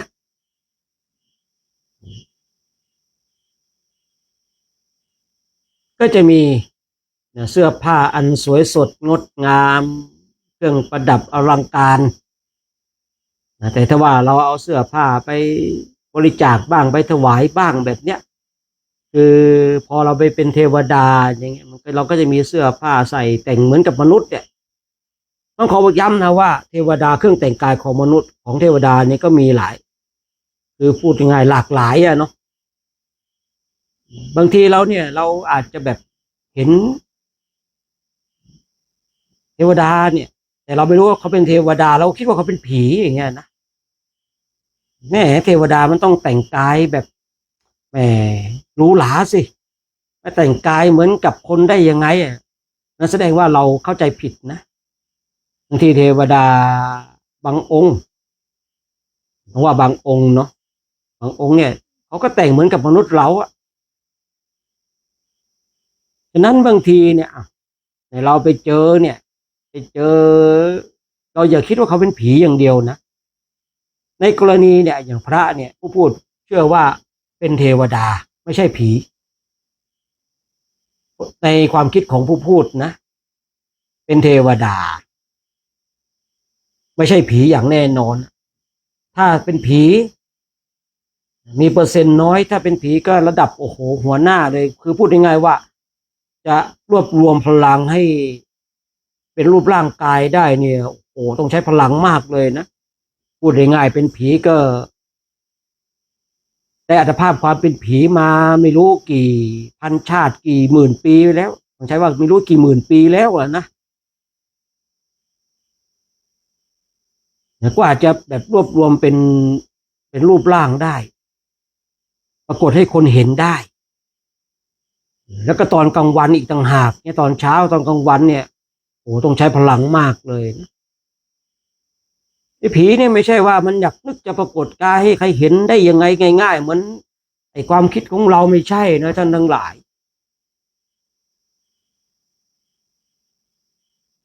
แต่เทวดาเนี่ยมันนึกจะปรากฏกายให้ใครเห็นได้ไงก็เป็นเรื่องง่ายเป็นเรื่องง่ายเทวดาเนี่ยแต่ถ้าผีเนี่ยมันไม่ใช่แบบแหมตามความคิดของเราว่าอยากจะปรากฏกายให้เห็นตลอดเวลาเนี่ยไม่ใช่ความเป็นเช่นนั้นนะในเราบางทีก็แบบดูหนังดูละครถูกคนเฒ่าคนแก่หลอกนะสมัยก่อนนะเนาะสมัยก่อนนะเราก็คิดว่าผีเนี่ยมันแหมมันจะหายตัวมาแทนเหมือนเราอยู่ในหนังมาโผล่ตรงหน้าเลยนะถ้ามาโผล่ตรงหน้าพูดก็ต้องใช้บาทายันเลยนะเออถ้าปรากฏกายได้มันต้องเตะเจ็บอยู่แล้วผีเนี่ยนะเออถ้ามันปรากฏกายได้เนี่ยเราเตะมันต้องเจ็บอยู่แล้วละผีนะไม่ใช่เรานะเขาก็เลยมีการว่าบางทีเนี่ยเอาผีเข้าสิงอย่างเงี้ยเพราะว่าเขาไม่สามารถที่จะปรากฏกายได้แล้วผีจะเข้าสิงเนี่ยเข้าสิงคนจะพวกไหนขวัญอ่อน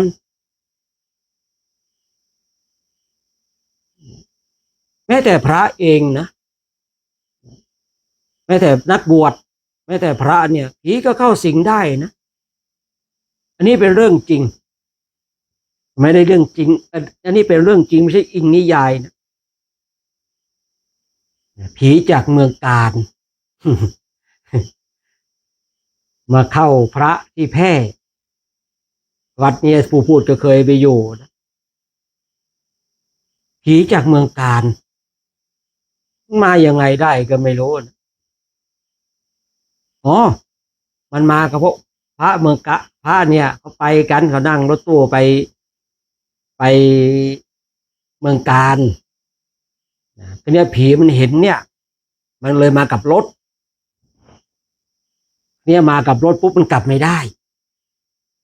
นะกลับไม่ได้แล้วมันก็เข้าสิงพระเนี่ยเข้าสิงพระปุ๊บเนี่ยอาการของผีเข้าเนี่ยคือมันเราก็จะรู้นะว่าคือคนพูดถ้าเป็นผู้ชายเนี่ยเวลาผีผู้หญิงเข้าผีผู้ชายเข้ามันอาจจะเสียงก็จะเปลี่ยนไปนะมันมีมันมีผีเข้าจริงเข้าปลอมเลยนะคือเนี้ยผีเนี่ยเข้าพระก็แสดงอาการที่แบบผิดปกติถือดาบมาลำถือดาบมาลำเลยเขาว่ากันนั่นกันไปไงอะไรยังไงกันนะเขาก็บอกว่าโอ้เนี่ยนี่นั่งรถมาจากเมืองกาญมาพร้อมกับที่นั่นเนี่ยแต่กลับไม่ได้ไปส่งทีไปส่งทีผีนะผีเข้าพระไปส่งทีเจ้าวาดรู้ทำยังไงก็ตกลงไปส่งได้แต่ต้องออกจากพระก่อนนะต้องออกจากพระก่อนคราวนี้เองพอผีออกเจ้าวาดก็ต้องไปหาเหมารถไปส่งผีที่เมืองกาญโอ้ผีเนี่ยมันก็เข้าพระได้นะอันนี้เข้าจริงส่วนเข้าปลอมส่วนเข้าปลอมเข้าปลอมก็มีนะถ้าเข้าปลอมเนี่ยนะถ้ารู้ว่าผีเข้าใครเข้าปลอมปลอมเข้าปลอมเข้าจริงก็ไม่รู้นะชวนไปที่ท่าน้ำเลยคลองได้หนองก็ได้ถีบมันลงน้ำเลยแล้วผีออกแล้วแต่จะบอกก่อนนะต้องชวนไปแบบผีเผลอถ้าผีจริงมันก็ออกถ้าผีปลอมมันก็ออกมันก็กลัวคราวนี้มันมีเรื่องอยู่เรื่องหนึ่งคราวนี้ไอ้ผีเข้าคนมันเข้าปลอมมีเป็นงานปริวาสที่หนึ่ง โยมเขาก็มาแล้วกรีดกราดกรีดกราดนะอุ้ยนะโอ้โหแค่นี้เองพระหมอผีมากระนาวเลยนะมีดหมอบ้างประคำบ้างพระบ้างมาไล่นะไม่ออกไม่ออกนี่ทำยังไงเฮ้ยไม่ยากยาแก้แพ้ยาแก้แพ้ละลายน้ำเลย4 เม็ดนะทำเป็นน้ำมนต์แต่ห้ามบอกนะยาแก้แพ้แล้วก็ทำเป็นแบบจอมขมังเวทใช่หรือเปล่าเอาเทียนหยดแต่ละลายยาแก้แพ้4 เม็ดละลายไปละลายทำกินน้ำมนต์เด้อมากินน้ำมนต์พอกินแล้วก็ชวนคุยแป๊บเดียวนะผีหลับเลยผีหรือคนก็ไม่รู้นะหลับเลยอันนี้เลยผีเข้าปลอมพระแบบจอมขมังเวทพระหมอผีอุ้ยมีมีดหมอมีประคำมัดไล่ลำมาท่องคาถาไม่ยอมออกนะไม่ยอมออกเจอยาแก้แพ้4 เม็ดเท่านั้นเองเงียบกิ๊บเลยบางทีเนี่ยที่ผีเนี่ยที่มันเข้าคนเนี่ยเพราะว่าอะไรบางทีเนี่ยมันเดือดร้อนมันต้องการความช่วยเหลือเนี่ยมันจะมาปรากฏกายให้เห็นในบางทีมันพลังมันมีไม่เพียงพอเมื่อพลังมีไม่เพียงพอไม่รู้จะทำอย่างไรก็เลยเข้าสิงคนเข้าสิงก็คนขวัญอ่อนคนขวัญอ่อนเนี่ยผีมันเลยเข้าไปสิงเข้าไปควบคุมอะไรได้ง่ายส่วนคนที่ขวัญแข็งเนี่ยผีไม่กล้าเหมือนกันโอ้เรื่องผีเนี่ยเรื่องดวงวิญญาณเรื่องผีเรื่องวิญญาณเทวดาเนี่ยสิ่งเหล่านี้มันก็คือที่อยู่ในสิ่งที่เกี่ยวข้องกับพุทธศาสนาเปรตอสุรกายสัมภเวสีเนี่ยก็อยู่ในขอบเขตของพุทธศาสนาเทวดานี่ก็คือพูดง่ายๆเนี่ยเจอเทวดายังง่ายกว่าเจอผีนะท่านทั้งหลายเจอผีไม่ได้เจอกันง่ายๆนะผู้พูดเนี่ยแหมเดินทุดงมาเนี่ย30 ปีแล้วไปพักป่าช้าไม่รู้กี่พันป่าช้าแล้วเนี่ยเจอเจอแบบจริงจังเลยไม่กี่ครั้งเองนะเจอแบบจริงจังไม่กี่ครั้งเองนะเจอพูดเนาะที่ว่าเจอเทวดามันยังง่ายกว่าเจอผีอีกนะผีไม่ได้เจอกันง่ายๆยิ่งญาติโยมทั้งหลายเนี่ยอุ้ยว่าจะเจอผีนะไม่ได้เจอกันง่ายๆนะคุณไม่เจ๋งจริงคุณไม่เจอเขาไม่เจ๋งจริงเขาก็ไม่สามารถจะปรากฏกายให้เห็นยิ่งถ้าเป็นกลางวันแล้วนี่ยากเหลือเกินท่านทั้งหลายยากเหลือเกินอย่างที่ข่าวมาเนี่ยผู้พูดว่าเป็นเทวดาถ้าเป็นเรื่องจริงนะแต่ถ้าไปโดนตัวไหนมาก็อันนี้ก็ว่ากันไปทีนึงเนาะแต่ถ้าเป็นเรื่องจริงเนี่ยพูดว่าเป็นเทวดาเพราะว่าเทวดาเขาสามารถปรากฏกายได้ทั้งกลางวันและกลางคืนและเขาสามารถเนี่ยคือต้องการให้ใครเห็นก็ได้ไม่ให้ใครเห็นก็ได้และเขาต้องการให้คนเห็นในรูปลักษณ์แบบไหนก็ได้เพราะเทวดาเขามีฤทธิ์แต่ผีเนี่ยนะกว่าเขาจะใช้กำลังหล่อหลอมให้เป็นรูปร่างได้ให้คนเห็นได้เนี่ยโอ้โห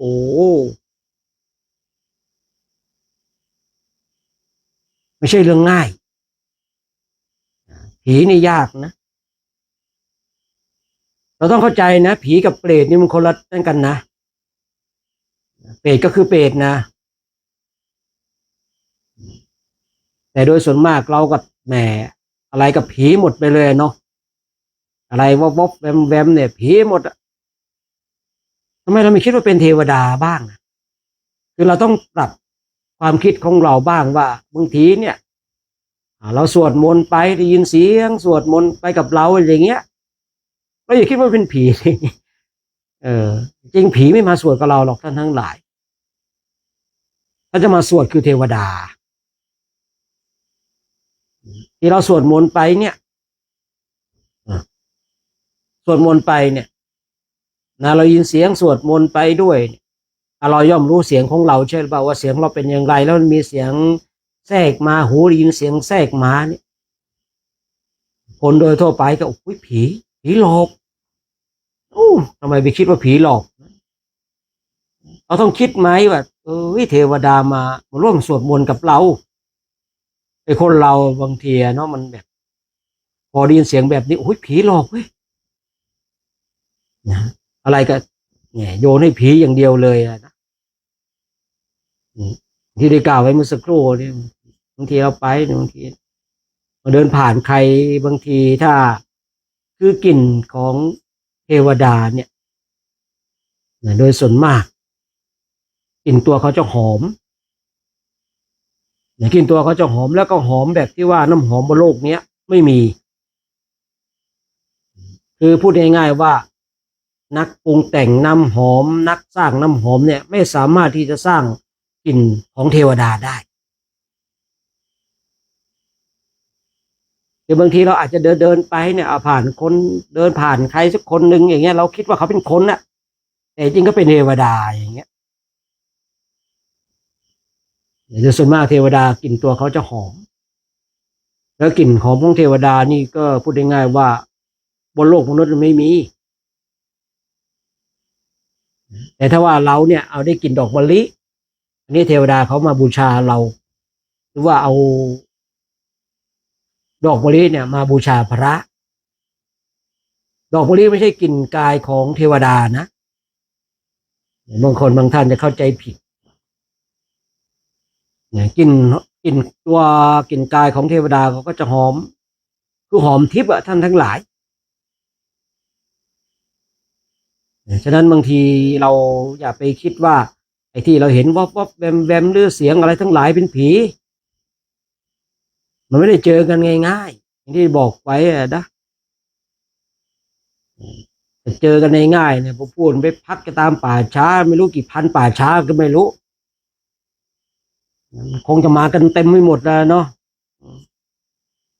ยากกันทั้งหลายอย่าว่าแต่ปรากฏกายเลยแม้แต่ที่มันจะส่งเสียงเนี่ยมันก็ยังทำลำบากเลยนะผีเนี่ยบางทีเนี่ยแต่การที่เราได้ยินเสียงร้องไห้อย่างเงี้ยมันยังง่ายอยู่นะเพราะว่าการที่ผีมันจะทำให้มีเสียงได้นี่มันยังง่ายกว่าที่จะทำให้ตนเองมีรูปร่างเป็นกายขึ้นมาฉะนั้นเราท่านทั้งหลายเราศึกษาในพุทธศาสนาเนี่ยเราจะต้องเข้าใจเรื่องผีเรื่องดวงวิญญาณเรื่องเทวดาว่าสิ่งเหล่านี้มีจริงแต่ว่าเราจะเห็นหรือเปล่าเท่านั้นเองเนาะตรงนี้ขึ้นอยู่กับคนนั้นว่าถ้าคนเคยเห็นเขาก็เชื่อว่ามีจริงแต่คนไม่เคยเห็นเขาก็ไม่เชื่อว่ามีจริงอันนี้ต้องคือพูดง่ายๆว่าเป็นรายบุคคลไปเนาะในรายบุคคลไปเมื่อเรามีโอกาสได้ศึกษาในหลักธรรมคำสอนเนี่ยก็คือเรื่องดวงวิญญาณก็ดีเรื่องผีก็ดีเรื่องเทวดาก็ดีมันก็เป็นเรื่องปกติไม่ใช่เรื่องผิดปกตินะคนเห็นผีคนเห็นเทวดานี่ก็มันเป็นเรื่องปกติไม่ใช่ผู้วิเศษคือคนเราเนี่ยชอบว่าบางทีเขาเห็นผีเห็นเทวดากันจะเป็นผู้วิเศษไม่ใช่หรอกมันเป็นเรื่องปกติไม่ใช่เรื่องผิดปกติหรอกแต่บางทีเรามันมีความคิดเราคิดว่าโอ้คนที่เห็นผีได้เห็นเทวดาได้ผู้วิเศษที่ผู้พูดเคยบอกว่าโอ้ยขนาดหมามยังเห็นผีเลยอะเราเป็นคนนะแท้ไม่เห็นแล้วไปเนาะก็ฝากไว้เนาะวันนี้ก็มาคุยให้เราท่านทั้งหลายเข้าใจกันว่า คือให้เราเข้าใจว่าเราเห็นอะไรที่มันวับวับแวมแวมหรือว่าหายไปหายมาหรือว่าได้ยินเสียงเนี่ยเราอย่าคิดว่าเป็นผีบางทีเนี่ยเป็นเทวดาผู้พูดตีเลยว่าเป็นเทวดา90เป็นผี10%เป็นเทวดา90น้อยที่จะเป็นผีนะที่เราจะเห็นได้เจอได้เนี่ยโดยส่วนมากที่เราได้ยินก็ดีเห็นก็ดีเนี่ยนอกจากมันปรากฏกายรูปร่างเละอย่างที่เราพูดเคยคุยไว้เมื่อตอนต้นภาษาว่าตามที่แบบที่เขาไปประสบอุบัติเหตุตายตามบนถนนนะอันนั้นละผีแน่นะอันนั้นละผีแน่เลยนะแต่ถ้าเราเจอตามบ้านของเราหรือว่าเจอแบบตามต้นไม้อย่างเนี้ย90%เป็นเทวดาอีก10%ตีเป็นผีนะโอกาสน้อยมากโดยส่วนมากจะเป็นเทวดาทั้งนั้นท่านทั้งหลายแล้วก็ฝากไว้ก็แล้วกันเนาะเดี๋ยวก็จะดูคอมเมนต์สักนิดนึง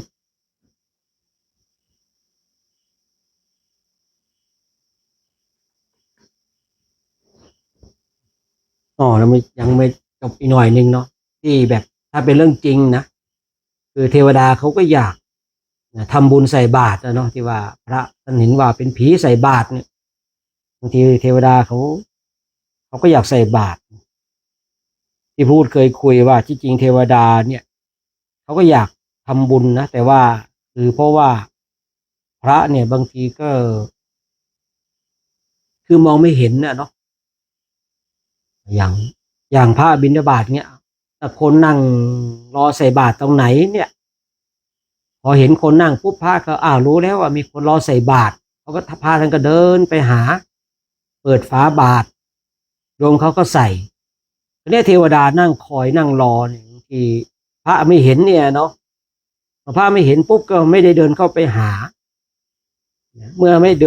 ดินเข้าไปหาก็ไม่มีโอกาสได้เปิดบาตรเทวดาเขาก็ไม่มีโอกาสได้ใส่บาตรก็เป็นอย่างนั้นเนาะอย่างในกรณีที่พระตรงจุดนี้ก็คือพูดง่ายๆว่าเขามีบุญสัมพันธ์ต่อกันเนาะเดี๋ยวขอดูคอมเมนต์แอปต่อหน่อยก็แล้วกันเนาะนี่คุยเรื่องเทวดาเนาะไปว่ากันไปเนาะอนุโมทนากับญาติธรรมทางแอปต่อทุกท่านเนาะที่เข้ามาร่วมกันกดไลค์ก็ดีเข้ามาร่วมกันคอมเมนต์ก็ดีเนาะเข้ามาร่วมคอมเมนต์ก็ดีเนาะมาร่วมกันสร้างบุญบารมีด้วยการสวดมนต์ไหว้พระเจริญจิตตภาวนาก็ดีเนาะมาก็สาธุจ้าเนี่ยเนาะสาธุครับเนี่ย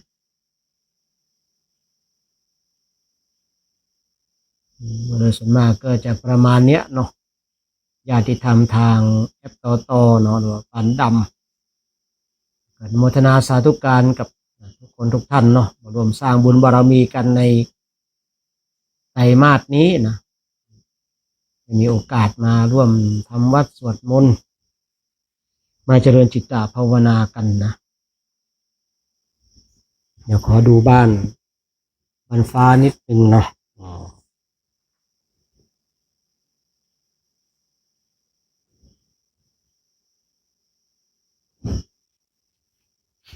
เอาคอมเมนต์แรกก็แล้วกันเนาะเอาเท่าที่เห็นเด้อเท่าที่เห็นนะโยมศักดิ์สาธุขออนุโมทนาบุญด้วยนะครับนะพระอาจารย์สาธุเนาะแล้วก็คุณโยมมานี้นะส่งสติกเกอร์พนมมือ3ดอกบัว3เนาะแล้วก็คุณโยมสาครไอนะมาส่งสติกเกอร์นมัสเตมาเนาะแล้วก็คุณโยมสุภาพันธ์กราบสาธุเจ้าข้าแล้วก็คุณโยมคำจัดกราบสาธุเจ้าข้าเนี่ยแล้วก็คุณโยมพอเพียงส่งสติกเกอร์มาแล้วก็น้อมกราบอนุโมทนาสาธุเจ้าข้าแล้วก็คุณโยมลำพันธ์ส่งสติกเกอร์มาเนาะ แล้วก็คุณโยมประกามาศกราบอนุโมทนาสาธุเจ้าค่ะแล้วก็เสียงของหัวใจน้อมกราบอนุโมทนาสาธุสาธุเจ้าค่ะเนาะแล้วก็คุณมนวัฒน์กราบสาธุค่ะเนาะคุณโยมอรุณน้อมกราบสาธุค่ะเนาะแล้วก็โยมอันสาธุค่ะแล้วก็หลวงตาเพ่งส่งสติกเกอร์มาเนาะแล้วก็โยมอันก็บอกว่าสาธุบุญบารมีเจ้าค่ะสาธุเนาะแล้วก็คุณโยมสุกัญญาน้อมกราบอนุโมทนาสาธุสาธุค่ะแล้วก็แม่ชีดวงดาวดวงเดือนนะน้อมกล่าวสาธุสาธุเจ้าสาธุค่ะเนาะแล้วก็คุณครูพานิดาน้อมกราบสาธุสาธุค่ะเนาะแล้วก็พระอะไรไม่รู้เนาะสาธุอาจารย์น่าจะเป็นพระทางสปลาวเนาะแล้วก็คุณโยมสิริวัลกราบอนุโมทนาสาธุเจ้าค่ะแล้วก็คุณชาคริยาส่งสติกเกอร์พนมมือมา3เนาะแล้วกลับมาที่เสียงของหัวใจเนาะเคยนั่งสมาธิแล้วได้กลิ่นดอกไม้ไทยกลิ่นหอมมากๆเนาะแต่เมื่อออกจากสมาธิถามผู้อื่นกลับไม่มีใครได้กลิ่นเจ้าค่ะพวกนี้ก็คือบางทีเนี่ยที่ได้บอกไปเมื่อสักครู่เนี่ยว่าเทวดาเนี่ยบางทีเขาต้องการให้ใครเห็นหรือว่าไม่ต้องการให้ใครเห็นแม้แต่กลิ่นเองก็เหมือนกันเนี่ยบางทีเนี่ยคือว่ากลิ่นหอมบางทีเขาอาจจะกลิ่นกายของเทวดาหรือว่ากลิ่นเทวดาที่เอาดอกไม้มาบูชาพระมาบูชานักปฏิบัติธรรมเนี่ยมันก็เป็นไปได้นะนั่นแล้วแต่ว่าบางทีเนี่ยเขาต้องการนะให้เราได้กินนะหรือว่าณเวลานั้นจิตของเราสงบจิตของเราสงบคือมันพูดง่ายๆว่าคลื่นมันตรงกันพอดีเลยอะนะคลื่นที่จะรับกลิ่นอันเป็นทิพย์ได้อย่างเงี้ยนะมันตรงกันนี่ก็ต้องดูอีกทีหนึ่งว่าคือเป็นเจตนาของเทวดาให้เราได้กินหรือว่าเป็นกำลังที่เราได้ฝึกสมาธิถ้าว่าผลที่เกิดจากการฝึกสมาธิคือมันขึ้นมันตรงกันนะเลยทำให้เราได้กินนะเนาะเพราะว่าบางทีเนี่ยอยู่กันทั้งหลายคนอย่างเงี้ยเนาะคนอื่นไม่ได้กินแล้วได้กินอยู่คนเดียวอย่างเงี้ยบางทีก็เป็นเจตนาของเทวดาหรือว่ามันเป็นเรื่องของการฝึกสมาธิของเราที่ว่าคลื่นมันตรงกันพอดีอะเนาะก็จะประมาณนี้เนาะแล้วก็พระบุญซ้อนนะสาธุนะพระบุญซ้อนก็สาธุนะหมดแล้วเนาะจะหมดแล้วนะฉะนั้นก็ต้องฝากไว้เนาะเราท่านทั้งหลายผีไม่เห็นก็ดีนะเทวดาไม่เห็นก็ดีทั้งหมดเลยท่านทั้งหลายแต่ขอให้ได้เห็นเถอะเนาะคือได้เห็นเนี่ยเห็นด้วยตาเนื้อนะไม่ต้องไปแบบไปหลับตาเห็น ไม่นอนฝันเห็นนะให้เราเห็นด้วยตาเนื้อเนี่ยเห็นผีก็ดีนะเห็นเทวดาก็ดีนะมันจะได้มีเครื่องย้ำเตือนว่าโอ้คนตายไปเนี่ยมันแหมก็เป็นผีอะเนาะไอ้คนทำบุญสุนทานไปมีบุญมากก็จะได้เป็นเทวดาเนี่ยมันจะได้เป็นเครื่องย้ำเตือนนะ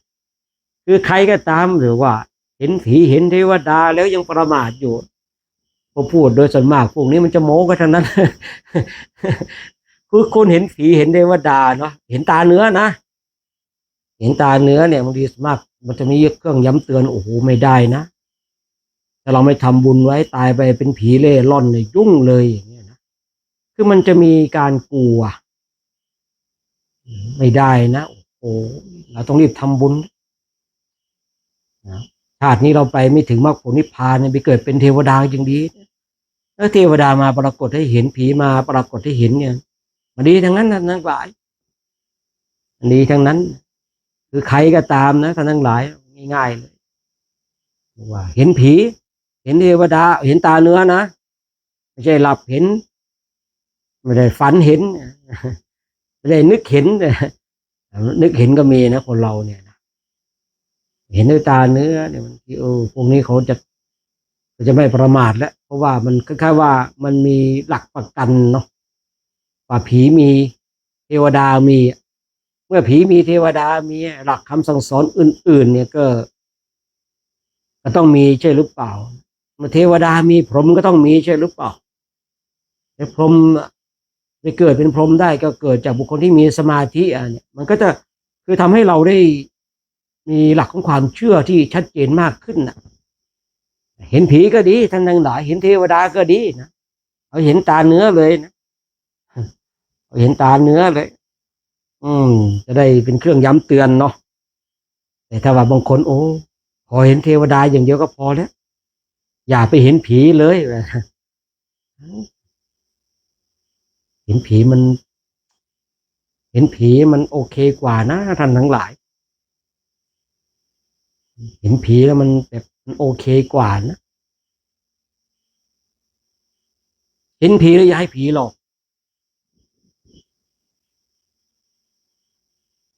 บางคนทุกท่านนะถูกผีหลอกนะเข้าฝันอย่างเงี้ยนะเข้าฝันนะบอกหวยอย่างเงี้ยนะบางคนนะถ้าถูกผีหลอกไม่ต้องมาผีนี่แหละปิ้นตาล็อกกันทั้งหลายบางทีบางคนเนี่ยนอนหลับไปเนี่ยฝันว่าโอ้โหมีผีมาบอกเลขบอกหวยซื้อแล้วผิดนั่นแหละเรียกว่าผีหลอกของจริงเลยแล้วนั่นนะหลอกให้เราเสียตังค์ด้วยนั่นแหละผีหลอกโดยของแท้เลยนะฉะนั้นก็ฝากไว้ก็แล้วกันเนาะเราเห็นเทวดาก็ดีเห็นผีก็ดีนะดีทั้งหมดนั่นแหละนะเราจะได้มีเครื่องย้ำเตือนว่าโลกหน้ามันมีจริงนะโลกของดวงวิญญาณมีจริงโลกของสวรรค์มีจริงเนาะเราจะได้มีเครื่องย้ำเตือนเนาะย้ำเตือนเนาะกลับมาที่โยมเสียงของหัวใจเนาะและการได้ยินเสียงดนตรีไทยเล่นเบาๆทั้งคืนล่ะอันนี้เราต้องเข้าใจว่าคือเราเนี่ยคือให้พูดเข้าใจง่ายๆว่ามันมีมิติซ้อนอยู่จริงๆเนี่ยที่เราเห็นเป็นอากาศตัวเนี้ยจริงๆเนี่ยมันมีมิติซ้อนอยู่เนี่ยมิติซ้อนเนี่ยเหมือนกับเราเนี่ยอาจจะอยู่ในมิติซ้อนของเขาเราตัว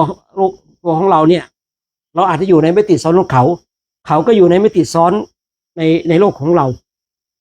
ถ้ามันคู่ขนานกันไปแต่บางทีเนี่ยมันเป็นช่วงเวลาที่มันอาจจะคือช่วงเวลาช่วงมันเปิดเรื่องที่เขาบอกว่าเมืองลับแลเนี่ยนี้จะเข้าใจง่ายกว่าเนาะ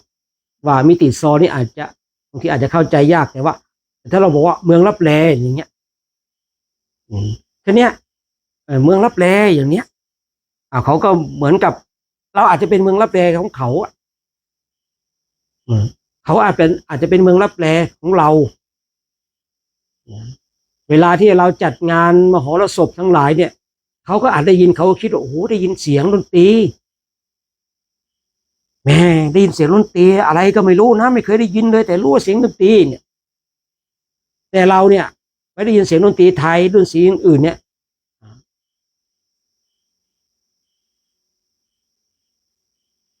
อันเนี้ยคือพูดง่ายๆว่าเราอาจจะเป็นเมืองลับแลของเขาเขาอาจจะเป็นเมืองลับแลของเราคือมันมีมิติซ้อนกันอยู่ท่านทั้งหลายทีนี้บางที่บางแห่งเนี่ยบางที่บางแห่งเราก็ได้ยินแต่มันก็มีอีกกรณีหนึ่งที่เป็นพวกเทวดาก็ดีพวกเทวดาเขาก็มีเครื่องดนตรีพวกเนี้ยเนาะเทวดาเขาก็มีเครื่องดนตรีอยู่เหมือนกันแล้วก็พวกที่ตายไปจิตมันยังผูกพันอยู่กับเครื่องดนตรีนี่ก็เป็นไปได้แต่โดยส่วนมากเนี่ยที่เราได้ยินเสียงแบบดนตรีอะไรทั้งหลายโดยส่วนมากนะที่ต้องบอกว่าโดยส่วนมากเนี่ยคือมันก็จะเป็นอีกมิติหนึ่งโดยส่วนมากนะ แต่โดยส่วนน้อยก็เป็นของเทวดาบ้าง เป็นของคนที่ตายไปแล้วเนี่ยยังมีความผูกพันกับเครื่องดนตรีอันนี้ก็เป็นไปได้แต่ส่วนน้อยฉะนั้นนะบางคนบางท่านก็อย่าทะลุไปอีกมิติหนึ่งก็แล้วกันนะอย่าทะลุไปอีกมิติหนึ่งก็แล้วกันถ้าทะลุไปอีกมิติหนึ่งก็จะได้ไปรู้ไปเห็นอีกมิติหนึ่งว่าเป็นอย่างไรอะเนาะแต่เขาจะปล่อยให้กลับมาหรือเปล่าเนี่ยแหละคือสาระสำคัญนะฉะนั้นก็ฝากไว้ก็แล้วกันเนาะฝากไว้ก็แล้วกันในค่ำคืนนี้เนาะก็คงจะสมมติยุติไว้เพียงเท่านี้ก็แล้วกันเนาะได้พูดได้คุยได้สนทนากันเนาะฉะนั้นก็ขอสมมติยุติไว้เพียงเท่านี้นะก็ขออ้างอิงคุณพระศรีพระรัตนตรัยนะจงปกปักรักษาให้เราท่านทั้งหลายจงมีความสุขนะมีความสงบมีความร่มเย็นทุกสิ่งประการใดที่เป็นไปโดยชอบประกอบในธรรมแล้วก็ขอให้สิ่งนั้นจงสำเร็จและท้ายที่สุดก็ขอให้ได้มรรคสี่ผลสี่นิพพานหนึ่งทุกคนทุกท่านด้วยเถิด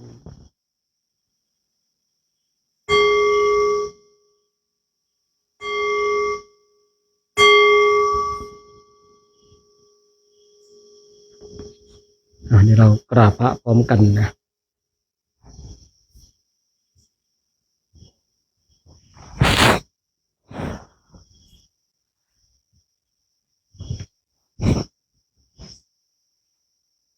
อะระหังสัมมาสัมพุทโธภควาพุทธังภควันตังอภิวาเทมิสวากขาโต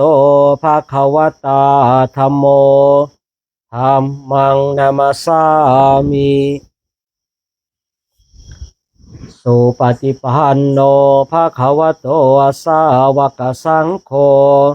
สังฆังนะมามิมหาตาปิโตคุณังอหังวันทามิคุโรอุปัชฌาย์อาจาริยาคุณังอหังวันทามิน้อมจิตน้อมใจกราบคุณครูบาอาจารย์พร้อมกัน3 ครั้งพร้อมกันแล้วกราบกราบกราบ